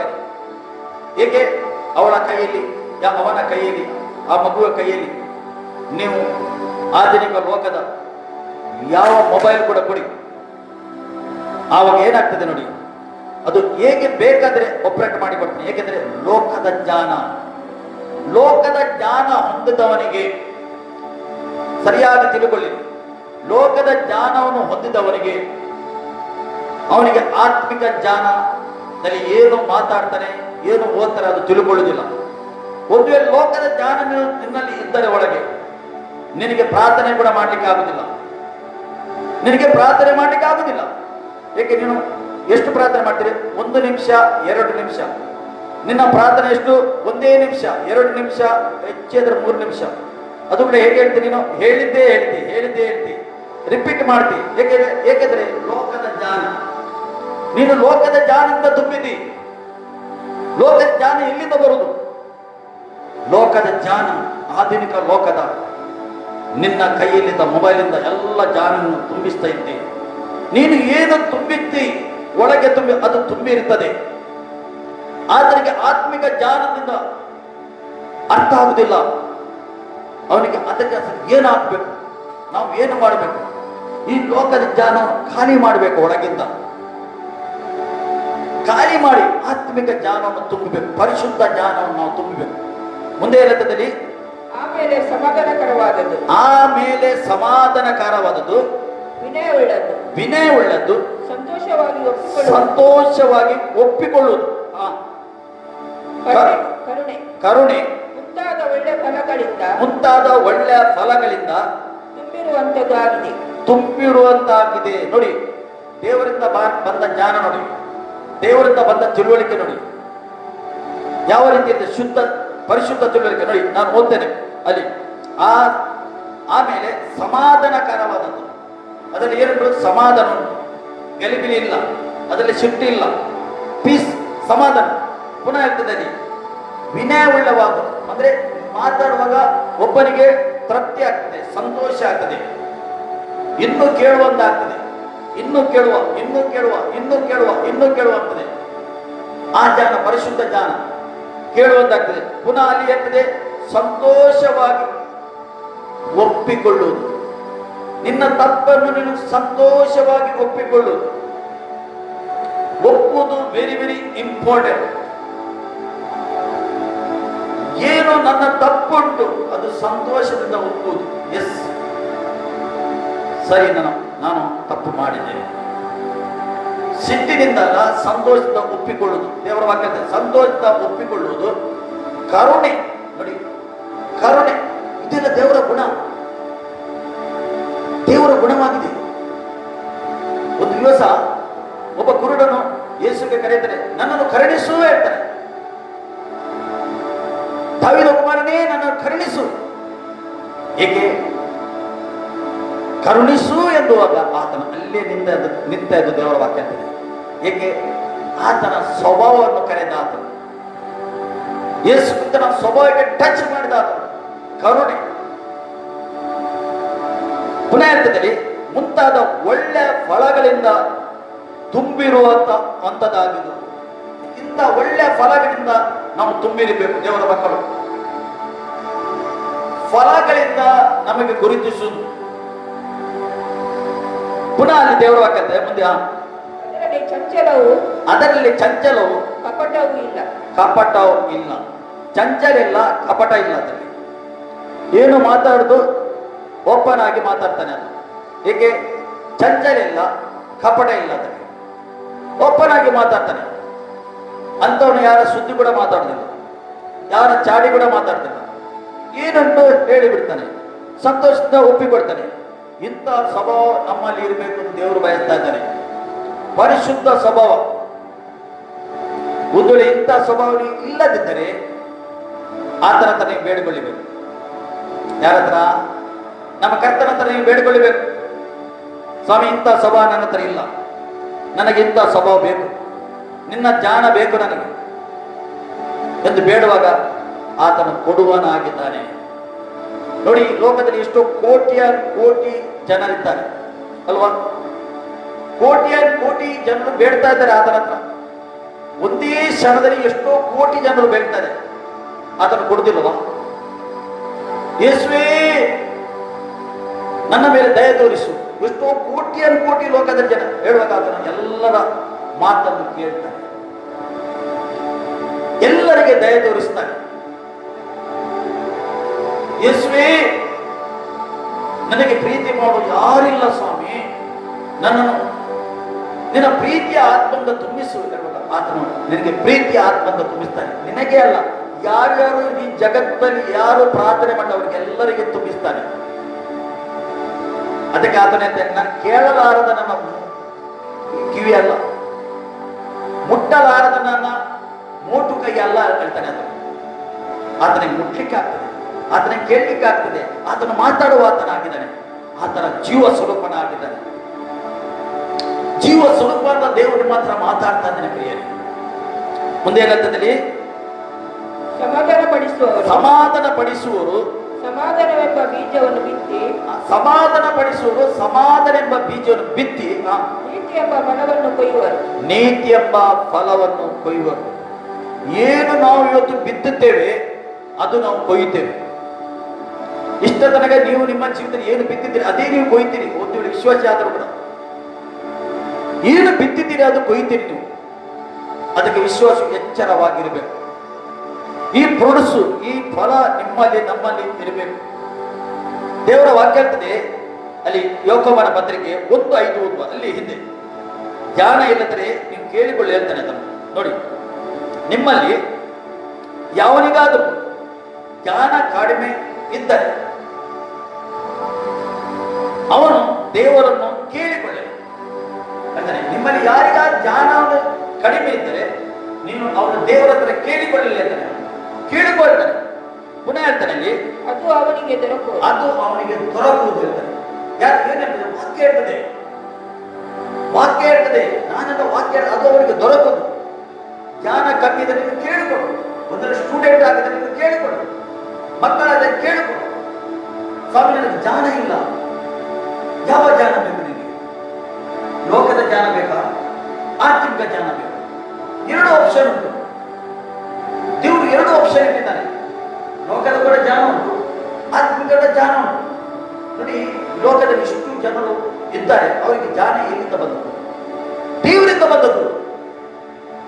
ಅವನು ಯಾವ ಸೈನ್ಸಿಸ್ಟ್ ಆಗಲಿ, ಯಾವ ಡಾಕ್ಟರ್ ಆಗಲಿ, ಯಾವ ಪೊಲಿಟಿಷಿಯನ್ ಆಗಲಿ, ಜ್ಞಾನ ಬಂದದ್ದು ದೇವರಿಂದ, ಮನುಷ್ಯರಿಂದ ಅಲ್ಲ. ಅವನಿಗೆ ಗೊತ್ತುಂಟು ಯಾರಿಗೆ ಜ್ಞಾನ ಕೊಡಬೇಕು, ಯಾರಿಗೆ ಅದನ್ನು ಚೆನ್ನಾಗಿ ಗೊತ್ತುಂಟು. ಮುಂದೆ ಹಂತದಲ್ಲಿ ಅದೇ ವಾಕ್ಯ, ದೇವರು ಅಂಗಿಸದೆ ಎಲ್ಲರಿಗೂ ಉದಾರ ಮನಸ್ಸಿನಿಂದ ಕೊಡುವನಾಗಿದ್ದಾನೆ. ದೇವರು ಅಂಗಿಸದೆ, ಭೇದ ಭಾವ ಮಾಡದೆ, ಉದಾರ ಹೃದಯದಿಂದ ಆತನು ಕೊಡುವನಾಗಿದ್ದಾನೆ. ದೊಡ್ಡ ಹೃದಯದಿಂದ ಕೊಡುದ ಆತನು ಕೊಡುವಾಗ ಹೇಗೆ ಕೊಡ್ತಾನೆ? ನಮ್ಮ ಹಾಗೆ ಸ್ವಲ್ಪ ಹಿಡಿದು ಸ್ವಲ್ಪ ಕೊಡುದ, ನಾಳೆಗೆ ಬೇಕೆಂದು. ಆತನ ಉದಾರ ಮನಸ್ಸಿಂದ ಕೊಡ್ತಾರೆ, ಏಕೆಂದರೆ ಆತನ ಖಜಾನದಲ್ಲಿ ಅದು ಖಾಲಿಯಾಗುವುದಿಲ್ಲ. ಎಷ್ಟು ಕೊಟ್ಟರೂ ಉಂಟು, ಎಷ್ಟು ಕೊಟ್ಟರೂ ಉಂಟು ಅಲ್ಲಿ. ನಮ್ಮ ಹಾಗೆ ನಾವು ಮಾನವನಾಗಿ ಅಲ್ಲ ಆತನು. ಎಷ್ಟು ಕೊಟ್ಟರೂ ಆತನ ಖಜಾನದಲ್ಲಿ ಇನ್ನೂ ಉಂಟು, ಇನ್ನೂ ಉಂಟು, ಇನ್ನೂ ಉಂಟು. ಅದಕ್ಕೆ ಸಹ ನಾವು ಯಾವ ಜ್ಞಾನದಿಂದ ತುಂಬಬೇಕು? ಯಾವ ಆತ್ಮಿಕ ಜ್ಞಾನ. ಒಂದು ವಾಕ್ಯವನ್ನು ಓದುವ ನಾವು. ಯೆರೆಮೀಯನ ಗ್ರಂಥ, ಯೆರೆಮೀಯ 9 ತೆಗೆ. ಯೆರೆಮೀಯ 9:23. 9:23 ಈ ರೀತಿ ಆತನು ಹೇಳ್ತಾ ಇದ್ದಾನೆ. ಅಲ್ಲಿ ಯೆರೆಮೀಯನು ಬರೆತಾ ಇದ್ದಾನೆ, ಯೆಹೋವನು ಹೀಗೆನ್ನುತ್ತಾನೆ, ಯೆಹೋವನು ಹೀಗೆ ಎನ್ನುತ್ತಾನೆ, ಜ್ಞಾನಿಯು ತನ್ನ ಜ್ಞಾನಕ್ಕೆ, ಜ್ಞಾನಿಯು ತನ್ನ ಜ್ಞಾನಕ್ಕೆ, ಪರಾಕ್ರಮಿಯು ತನ್ನ ಪರಾಕ್ರಮಕ್ಕೆ, ಪರಾಕ್ರಮಿ ತನ್ನ ಪರಾಕ್ರಮಕ್ಕೆ, ಐಶ್ವರ್ಯವಂತನು ತನ್ನ ಐಶ್ವರ್ಯಕ್ಕೆ, ಐಶ್ವರ್ಯವಂತನು ತನ್ನ ಐಶ್ವರ್ಯವಂತನಕ್ಕೆ ಹೆಚ್ಚಳ ಪಡದಿರಲಿ. ಹೆಚ್ಚಳ ಪಡದಿರಲಿ ಅಂತಾನೆ. ಹಾಗಾದರೆ ಒಬ್ಬನಿಗೆ ಜ್ಞಾನ ಎಲ್ಲಿಂದ ಬರುವುದು? ಅವನು ಎಷ್ಟು ಜ್ಞಾನ ಇರಲಿ, ಯವನವನು ದೇಶವನ್ನು ಆಳುವನಾಗಲಿ, ಅವನಿಗೆ ಜ್ಞಾನ ಎಲ್ಲಿಂದ ಬರುವುದು? ದೇವರಿಂದ ಜ್ಞಾನ. ಅಲ್ಲಿ ಹೇಳ್ತಾನೆ ನೋಡಿ, ಯೋಹನು ಹೀಗಿದ್ರೆ, ಜ್ಞಾನಿಯು ತನ್ನ ಜ್ಞಾನಕ್ಕೆ, ಜ್ಞಾನಿಯು ತನ್ನ ಜ್ಞಾನಕ್ಕೆ, ತನ್ನದೇ ಎಂಬ ಜ್ಞಾನ ಉಂಟು, ಲೋಕದ ಜ್ಞಾನ ಉಂಟು. ಪರಾಕ್ರಮಿ ಅಂದ್ರೆ ಪರಾಕ್ರಮಶಾಲಿ, ಯುದ್ಧ ಮಾಡುವವನು. ನೀವು ನೋಡ್ತೀರಿ ಹಳೆ ಒಳಗೆ ಎಲ್ಲ ಯುದ್ಧ ನಡೀತಾ ಇತ್ತು, ಈಗ ಒಳಗೆ ನಡೀತಾ ಉಂಟು. ಯುದ್ಧ ಮಾಡುವವನು ಪರಾಕ್ರಮಶಾಲಿ. ತನ್ನ ಪರಾಕ್ರಮಕ್ಕೆ ಪುನಃ ಹೇಳ್ತಾನೆ, ಐಶ್ವರ್ಯವಂತನು ಅಂದ್ರೆ ಐಶ್ವರ್ಯವಂತನು ತನ್ನ ಐಶ್ವರ್ಯಕ್ಕೆ ಹೆಚ್ಚಳ ಪಡದಿರಲಿ. ಅವನು ಉಬ್ಬುದು ಬೇಡ ಅಂತ ಹೇಳ್ತಾನೆ. ಅವನು ಉಬ್ಬುದು ಬೇಡ, ಹೆಚ್ಚಳ ಪಡದಿರಲಿ ಹೇಳ್ತಾನೆ. ಅದನ್ನು ಪುನಃ ಮುಂದೆ ಹೇಳ್ತಾನೆ, ಅದನ್ನು ಹೆಚ್ಚಳ ಪಡುವವನು ತಾನು ತನ್ನನ್ನು ತಿಳಿದು, ಮೊದಲು ಏನ್ ಮಾಡಬೇಕು? ತಾನು ತನ್ನನ್ನು ತಿಳಿಕೊಳ್ಬೇಕು. ಹೆಚ್ಚಳ ಪಡುವವನು ಮೊದಲು ತಾನು ತನ್ನನ್ನು ತಿಳಿದು, ನಾನು ಲೋಕದಲ್ಲಿ ಪ್ರೀತಿ ನೀತಿ ನ್ಯಾಯಗಳನ್ನು ತೋರ್ಪಡಿಸುವ ಯೆಹೋವನಾಗಿರುವೆನು ಎಂದು ಗ್ರಹಿಸಿಕೊಂಡಿದ್ದೇನೆ ಎಂಬುದನ್ನು ಎಂಬುದಕ್ಕೆ ಹೆಚ್ಚಳ ಪಡಲಿ ಆತನು. ಎಲ್ಲಿಂದ ಬಂದದು? ಯೆಹೋವನಿಂದ ಬಂದದು, ಸೃಷ್ಟಿಕರ್ತನಿಂದ ಬಂದದು. ಸೃಷ್ಟಿಕರ್ತ ನನಗೆ ಕೊಟ್ಟದ್ದು. ನಾನು ಏನು ಇವತ್ತು ಆಗಿದ್ದೇನೆ, ಆತನು ಕೊಟ್ಟದ್ದು ನನಗೆ ಆತನು ಕೊಟ್ಟದ್ದು. ಯಾವ ಸ್ಥಿತಿಯಲ್ಲಿ ಈಗ ಇದ್ದೇನೆ ನಾನು, ಆತನು ಕೊಟ್ಟಿದ್ದಾನಾಗಿದ್ದಾನೆ. ಏಕೆಂದರೆ ದೇವರ ವಾಕ್ಯ ಹೇಳ್ತದೆ, ಆತನು ಕುಂಬಾರನಾಗಿದ್ದಾನೆ, ನಾವು ಜೇಡಿ ಮಣ್ಣಿನ ಮಡಕೆ ಆಗಿದ್ದೇವೆ. ಆತನಿಗೆ ಹೇಗೆ ಬೇಕಾದ್ರೆ ನಮಗೆ ನಡೆಸುವುದು. ಒಬ್ಬನಿಗೆ ಹೆಚ್ಚು ಜ್ಞಾನ, ಒಬ್ಬನಿಗೆ ಸ್ವಲ್ಪ ಕಮ್ಮಿ ಜ್ಞಾನ ಉಂಟು. ಅದಕ್ಕೆ ಸಹ ಯಾಕೋಬನು ಬರೆಯುತ್ತಾನೆ, ಜ್ಞಾನ ಕಮ್ಮಿ ಇದ್ದರೆ ಕಡಿಮೆ ಇದ್ದರೆ ಬೇಡಿಕೋ ಹೇಳ್ತಾರೆ. ಬೇಡಿಕೋ. ನಾವು ಯಾವ ಜ್ಞಾನ ಕಡಿಮೆ? ದೇವರ ಹೆಚ್ಚಾಗಿ ನಾವು ಆತ್ಮಿಕ ಜ್ಞಾನ ಕಡಿಮೆ.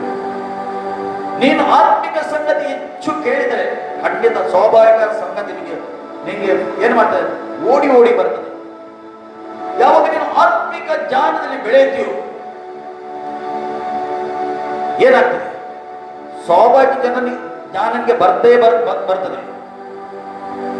ಆತ್ಮಿಕ ರೀತಿಯಲ್ಲಿ ಬೆಳೆಯಬೇಕೆಂದು ದೇವರು, ಆತ್ಮಿಕ ರೀತಿಯಲ್ಲಿ ಬೆಳೆದ ವ್ಯಕ್ತಿಗೆ ದೇವರು ಮೇಲೆತ್ತುತ್ತಾನೆ.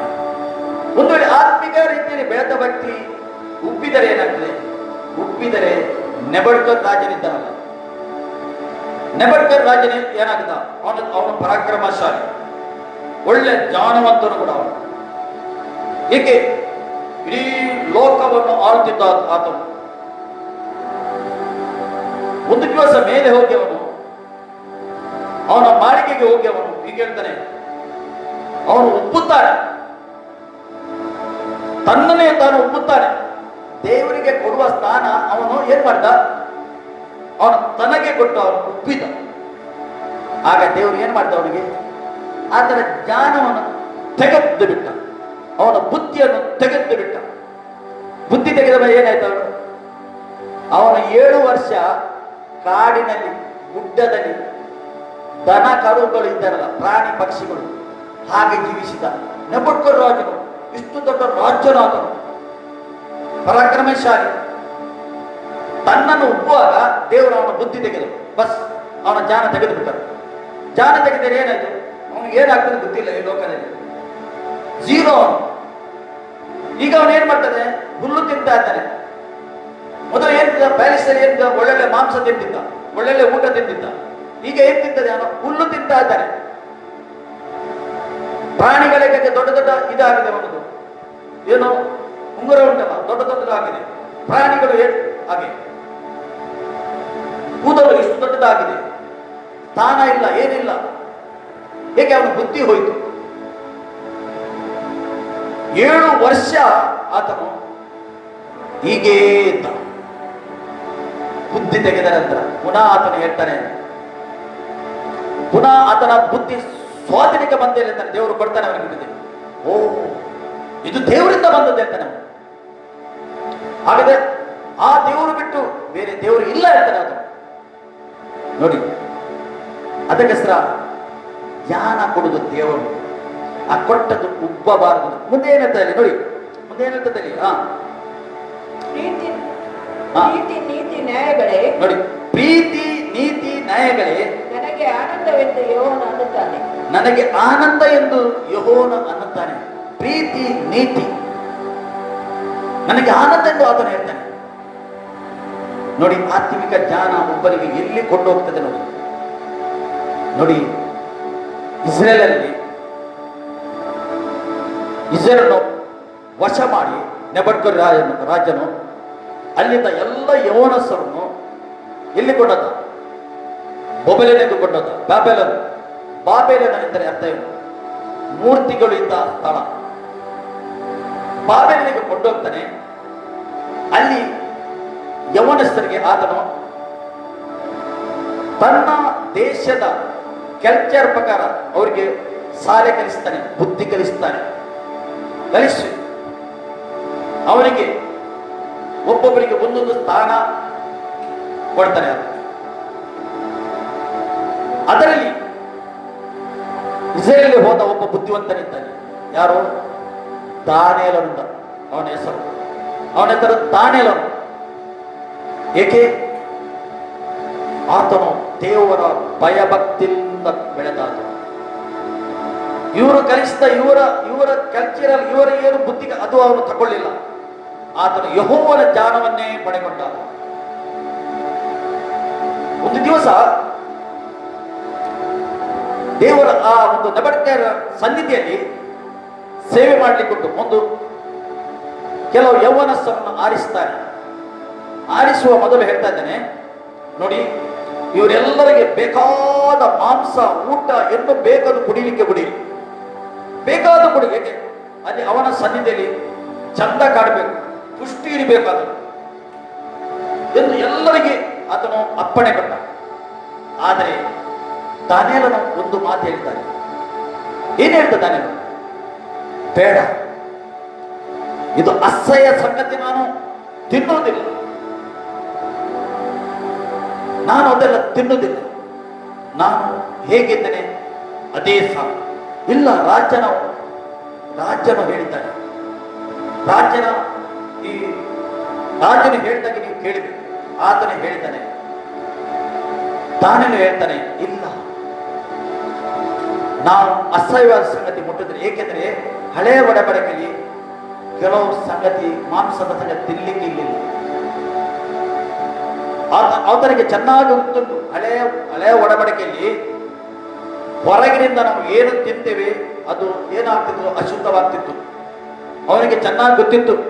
ಅದಕ್ಕೆ ಅವನು ಹೇಳ್ತಾನೆ, ನಾನು ನೀವು ಏನು ಕೊಡ್ತೀರಿ ಊಟ ನಾನು ತಿನ್ನುವುದಿಲ್ಲ, ನಾನು ನನ್ನ ಏನು ಊಟ ತರಕಾರಿ ಅಂದ್ರೆ ತರಕಾರಿ ನಾನು ತಿಂತೇನೆ ಅಂತ ಹೇಳ್ತಾರೆ. 6 ತಿಂಗಳ ಆದ ನಂತರ ಉಳಿದ ಯವನಸ್ಸಿಗೆ ಅವರು ತರ್ತಾರೆ, ಇವನು ಕೂಡ ತರ್ತಾರೆ.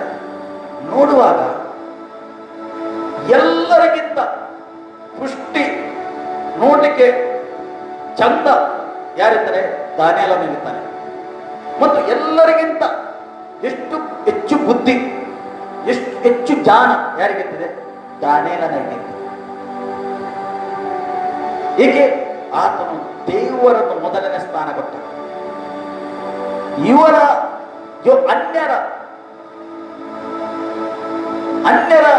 ಅನ್ಯರು ಹೇಳುವಾಗ ಅವನು ಅಧೀನ ಆಗಲಿಲ್ಲ.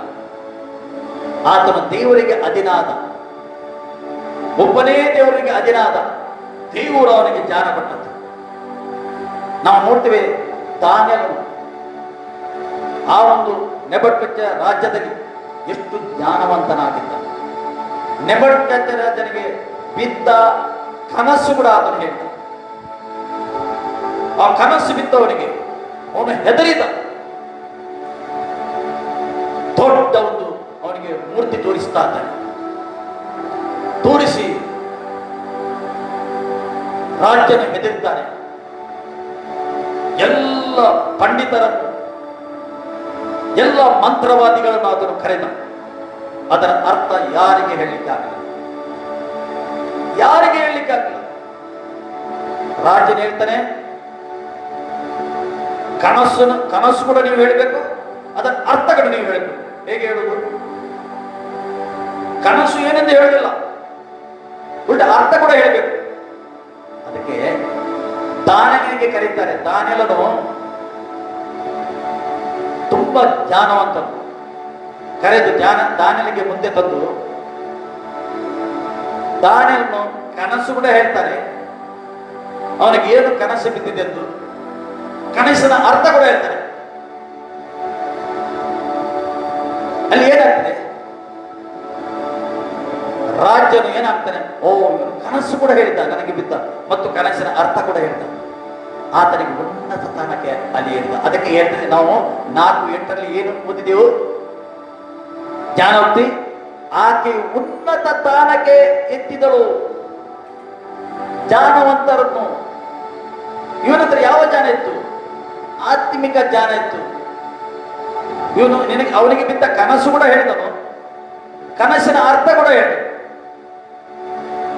ಸ್ವಾಭಾವಿಕವಾಗಿ ಜ್ಞಾನ ಹೊಂದಿದವರೇ ಆಗ್ತದ? ಸಾಧ್ಯನೇ ಇಲ್ಲ. ಸ್ವಾಭಾವಿಕ ಯಾರಿಗಾದರೂ,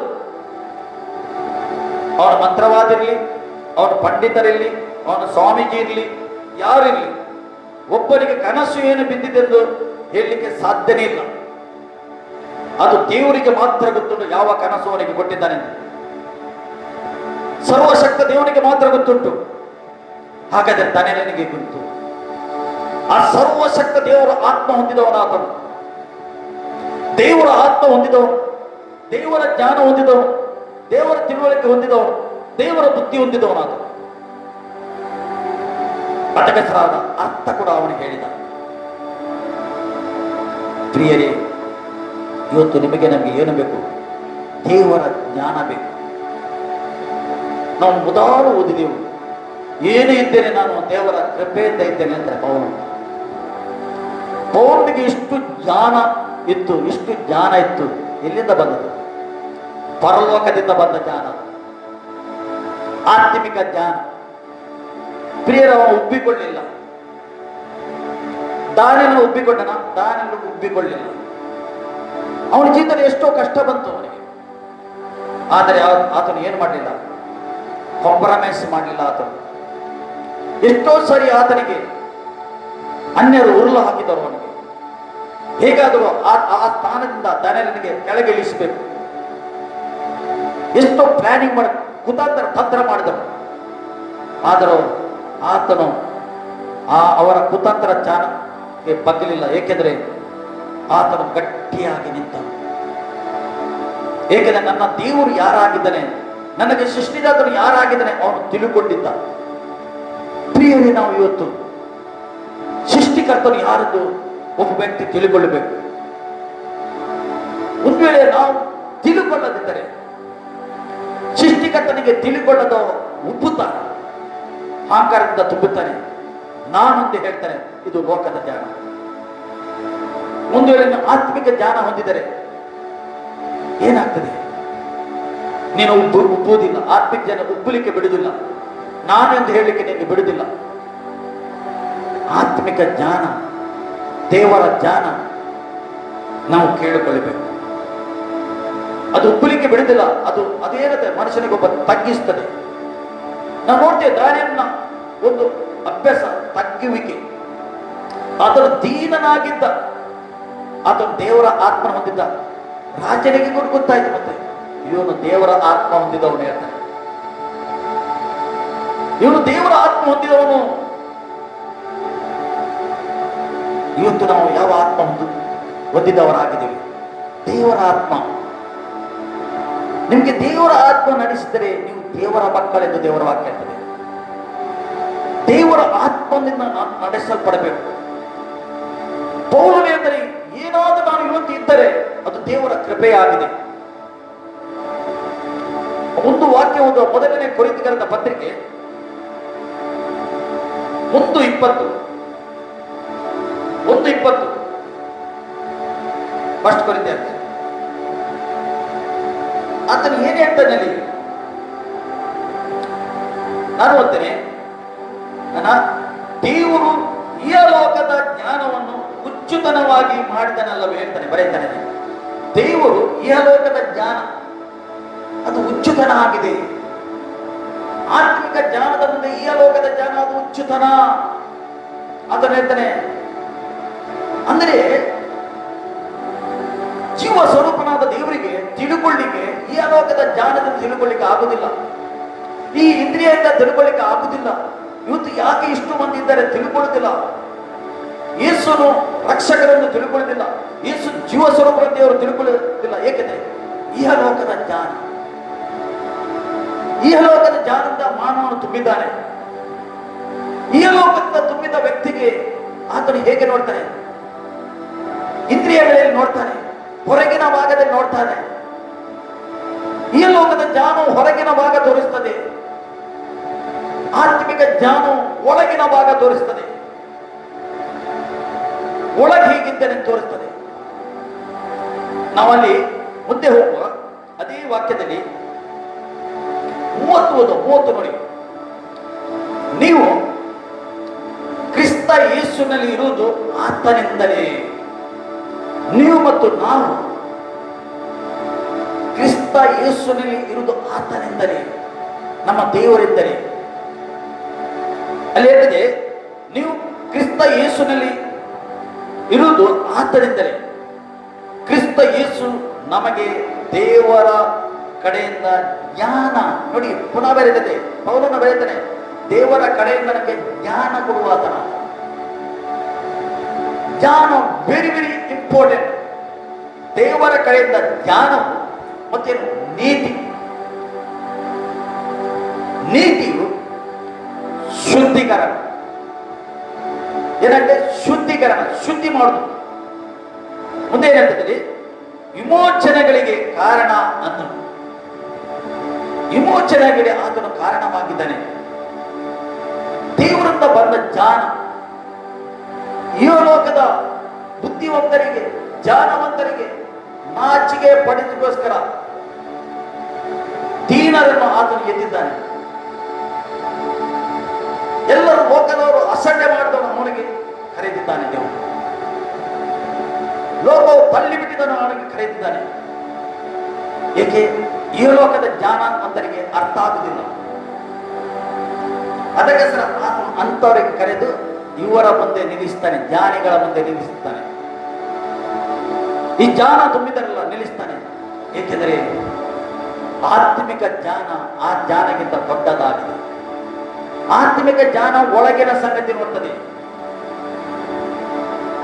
ಲೋಕದ ಜ್ಞಾನ ಹೊರಗಿನ ಸಂಗತಿ ನೋಡ್ತದೆ. ಬಿರಿಯಾನಿ ಅದಕ್ಕೋಸ್ಕರ ಅಲ್ಲಿ ಹೇಳ್ತದೆ, ಎಚ್ಚರ ಪಡುವವನು ಕರ್ತನಲ್ಲಿ ಹೆಚ್ಚಳ ಪಡಲಿ ಎಂದು ದೈವೋಕ್ತಿಯು ನೆರವೇರುವುದಕ್ಕೆ ಇದರಿಂದ ಮಾರ್ಗವಾಯಿತು ಎಂದರೆ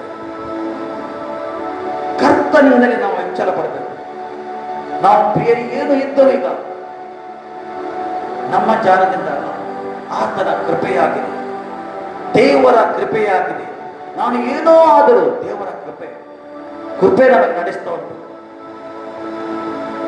ಈ ಲೋಕದ ಜ್ಞಾನದಿಂದ ನಮಗೆ ಆತನನ್ನು ತಿಳ್ಕೊಳ್ಳಿಕ್ಕೆ ಆಗುದಿಲ್ಲ, ವಾಕ್ಯ ತಿಳ್ಕೊಳ್ಳಿಕ್ಕೆ ಆಗುದಿಲ್ಲ.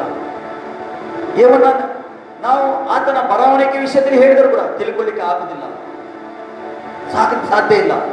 ಆತ್ಮಿಕ ಜ್ಞಾನ ಬೇಕು. ಆತ್ಮಿಕ ಜ್ಞಾನ ಹೊಂದಿದರು ಅವರಿಗೆ ಗೊತ್ತಾಗ್ತದೆ. ವಾಕ್ಯ ಕೇಳುವಾಗನೇ ಓ ಇದು ವಾಕ್ಯ ಹೀಗೆ ಹೇಳ್ತದೆ, ಇದು ವಾಕ್ಯ ಹೀಗೆ ಹೇಳ್ತದೆ, ಈ ವಾಕ್ಯ ಹೀಗೆ ಹೇಳ್ತದೆ ಎಂದು ತಿಳ್ಕೊಳ್ಳಿಕ್ಕೆ ಆಗ್ತದೆ. ಅದು ನಮಗೆ ಜೀವ ಬರ್ತದೆ ಆ ವಾಕ್ಯ. ಪ್ರಿಯರೇ, ನಾವು ಏನೋ ಇದ್ದಾರೆ ಅದು ಆತನ ಕೃಪೆಯಾಗಿದೆ. ಪ್ರಿಯರೇ, ಜೀವಂತ ಇದ್ದರೂ ಆತನ ಕೃಪೆ, ಆರೋಗ್ಯದಲ್ಲಿದ್ದರೂ ಆತನ ಕೃಪೆಯಾಗಿದೆ, ರಕ್ಷಣೆ ಬಂದು ಆತನ ಕೃಪೆಯಾಗಿದೆ. ಹಿರಿಯರೇ, ಖಂಡಿತ ನಿಮಗೆ ಅರ್ಥ ಆಯ್ತು ನಂಬುತ್ತೇನೆ.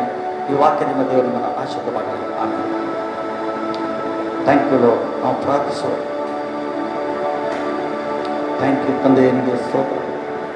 ಎಲ್ಲ ನಿನ್ನ ಕೃಪೆಯಾಗಿದೆ ಸ್ವಾಮಿ. ನಿನ್ನ ಕೃಪೆಯಿಂದ ನಾವು ಜೀವಿಸ್ತಾ ಇದ್ದೇವೆ ಸ್ವಾಮಿ. ನಾವು ಏನು ಇವತ್ತು ಆದರೆ ಕೂಡ ಅದು ನಿನ್ನಿಂದ ಬಂದದ್ದು ಸ್ವಾಮಿ, ನೀನು ಕೊಟ್ಟದ್ದು ಸ್ವಾಮಿ.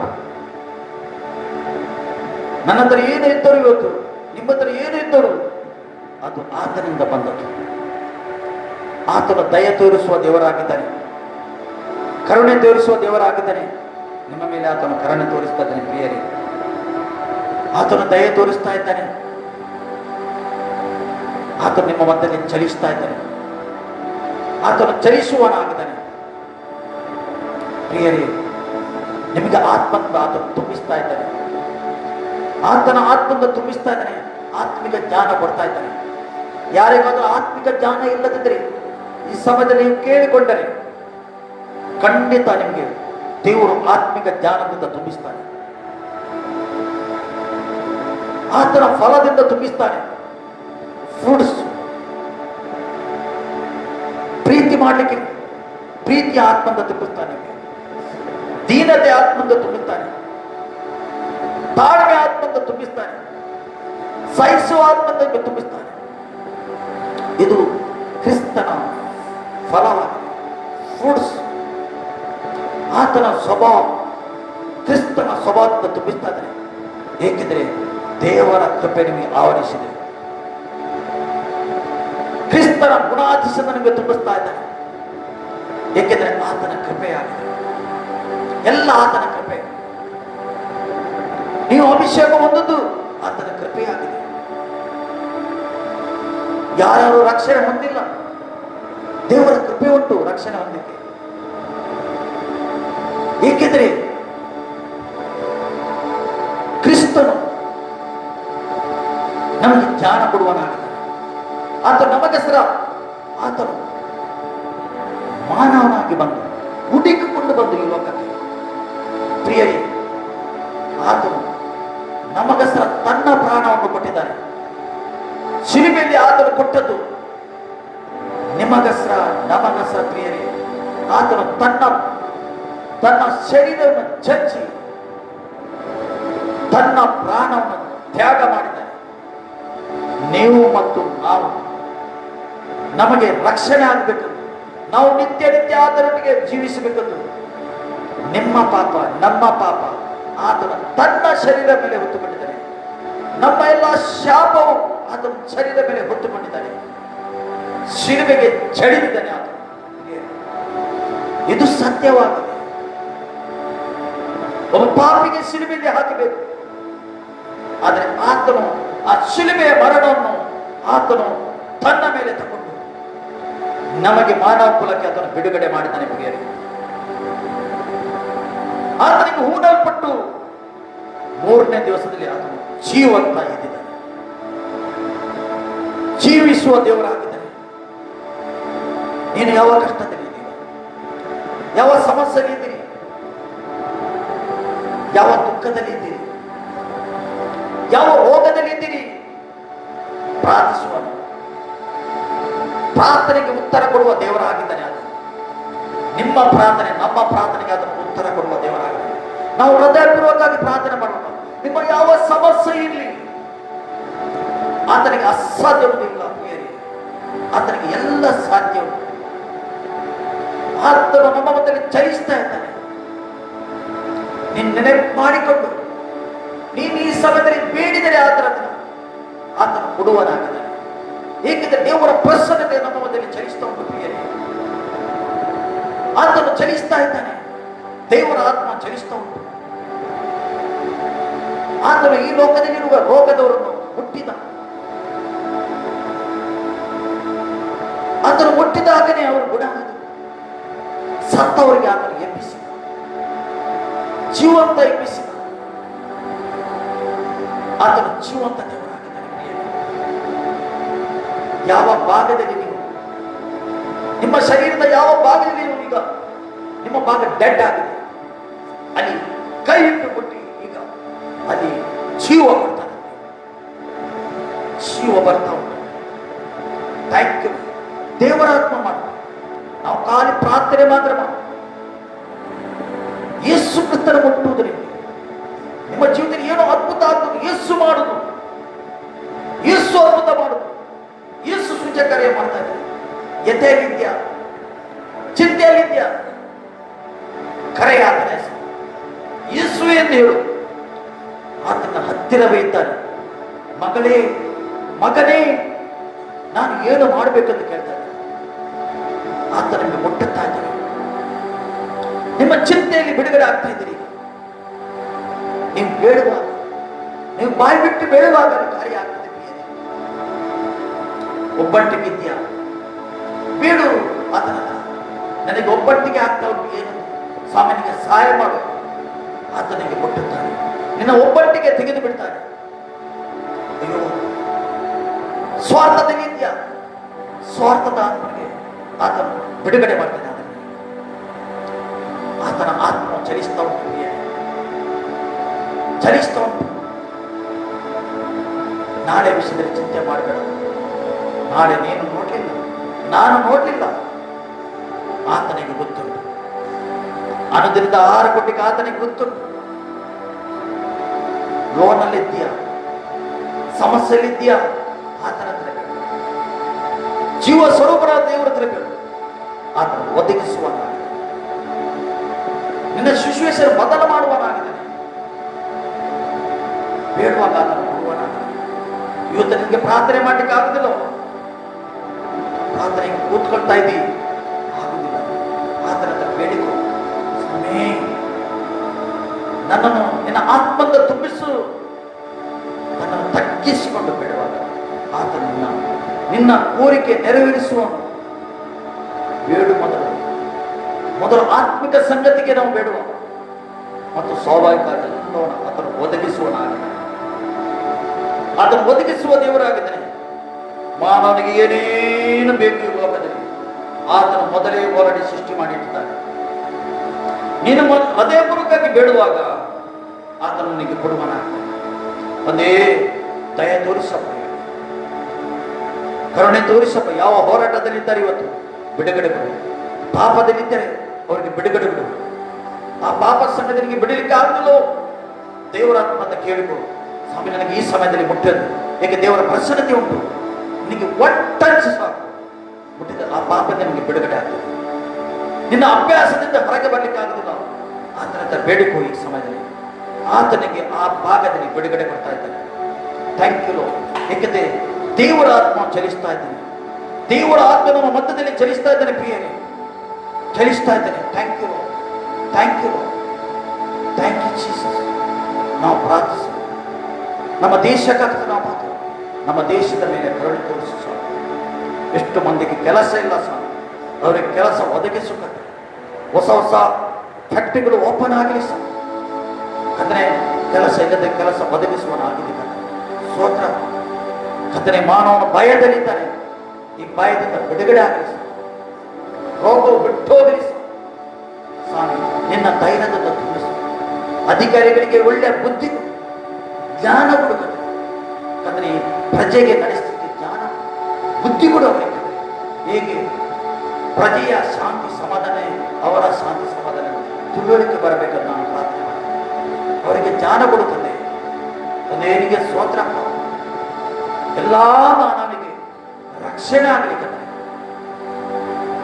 ಎಲ್ಲ ಮಾನವನಿಗೆ ಯಾವ ಜಾತಿ ಗುಣ ಆಗಲಿ ಅವನಿಗೆ ರಕ್ಷಣೆ ಆಗಬೇಕು. ನೀನು ಈ ಸಮಯದಲ್ಲಿ ಮುಟ್ಟಬೇಕಂತ ನಾವು ಪ್ರಾರ್ಥನೆ. ಅವರಿಗೆ ಮುಟ್ಟಿಸ, ಅವರ ಬಂಧನ ಮುರಿಯಲ್ಪಡಲಿ, ಆತ್ಮಿಕ ಜ್ಞಾನವನ್ನು ತೆರೆಯಬೇಕಂತ ನಾನು ಪ್ರಾರ್ಥನೆ ಮಾಡ್ತೇನೆ. ಸತ್ಯದ ಪರಿಜ್ಞಾನ ಅವರಿಗೆ ಕೊಡಬೇಕಂತ ನಾನು ಪ್ರಾರ್ಥನೆ ಮಾಡ್ತೇನೆ. ಜೀವ ಇಲ್ಲದ ಸಂಗತಿ ಬಿಟ್ಟು ಜೀವ ಇದ್ದ ಯೇಸು ಕ್ರಿಸ್ತನ ಸ್ವೀಕಾರ ಮಾಡಲಿಕ್ಕೆ ಸಹಾಯ ಮಾಡ್ತಾರೆ.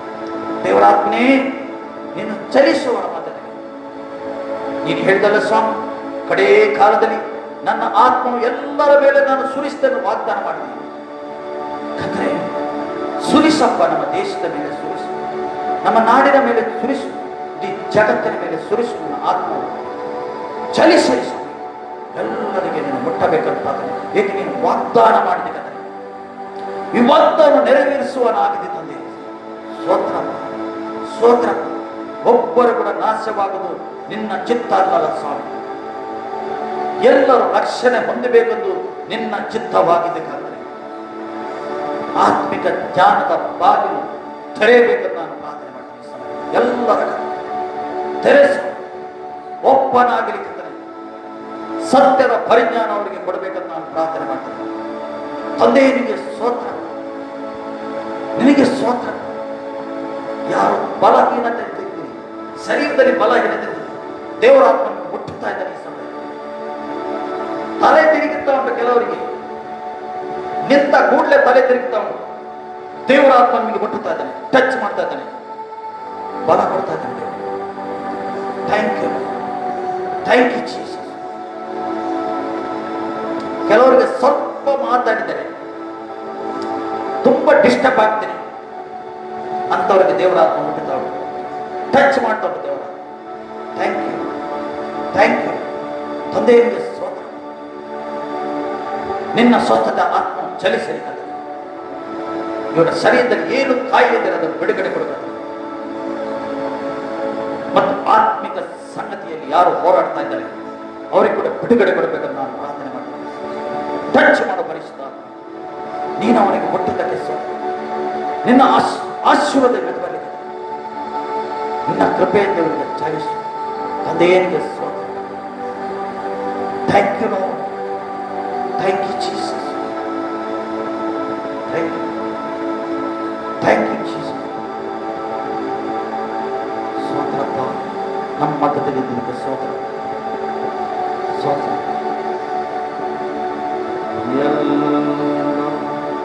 ನಿನ್ನ ಕೃಪೆಯು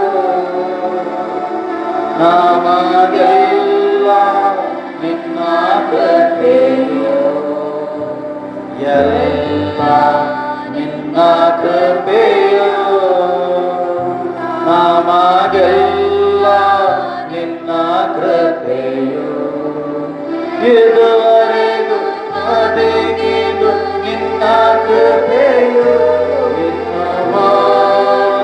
ಬಾಳುವುದು ನಿನ್ನ ಕೃಪೆಯು, ಇದುವರೆಗೂ ಬದುಕಿದು ನಿನ್ನ ಕೃಪೆಯು, ನಿನ್ನ ಬಾಳುವುದು ನಿನ್ನ ಕೃಪೆಯು, ಎಲ್ಲ ನಿನ್ನ ಕೃಪೆಯು ನಮಗೆಲ್ಲ, ನಿನ್ನ ಕೃಪೆಯು.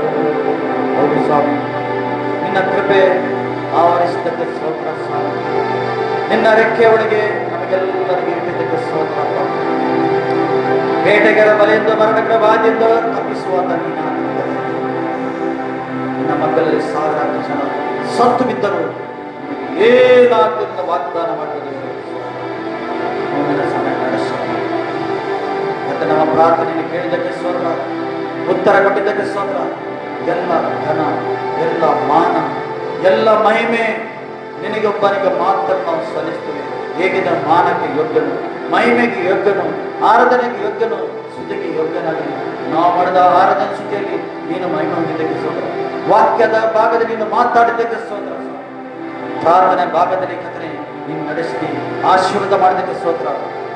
ಯೇಸು ನಾಮದ ತಂದೆ, ಆಮೆನ್.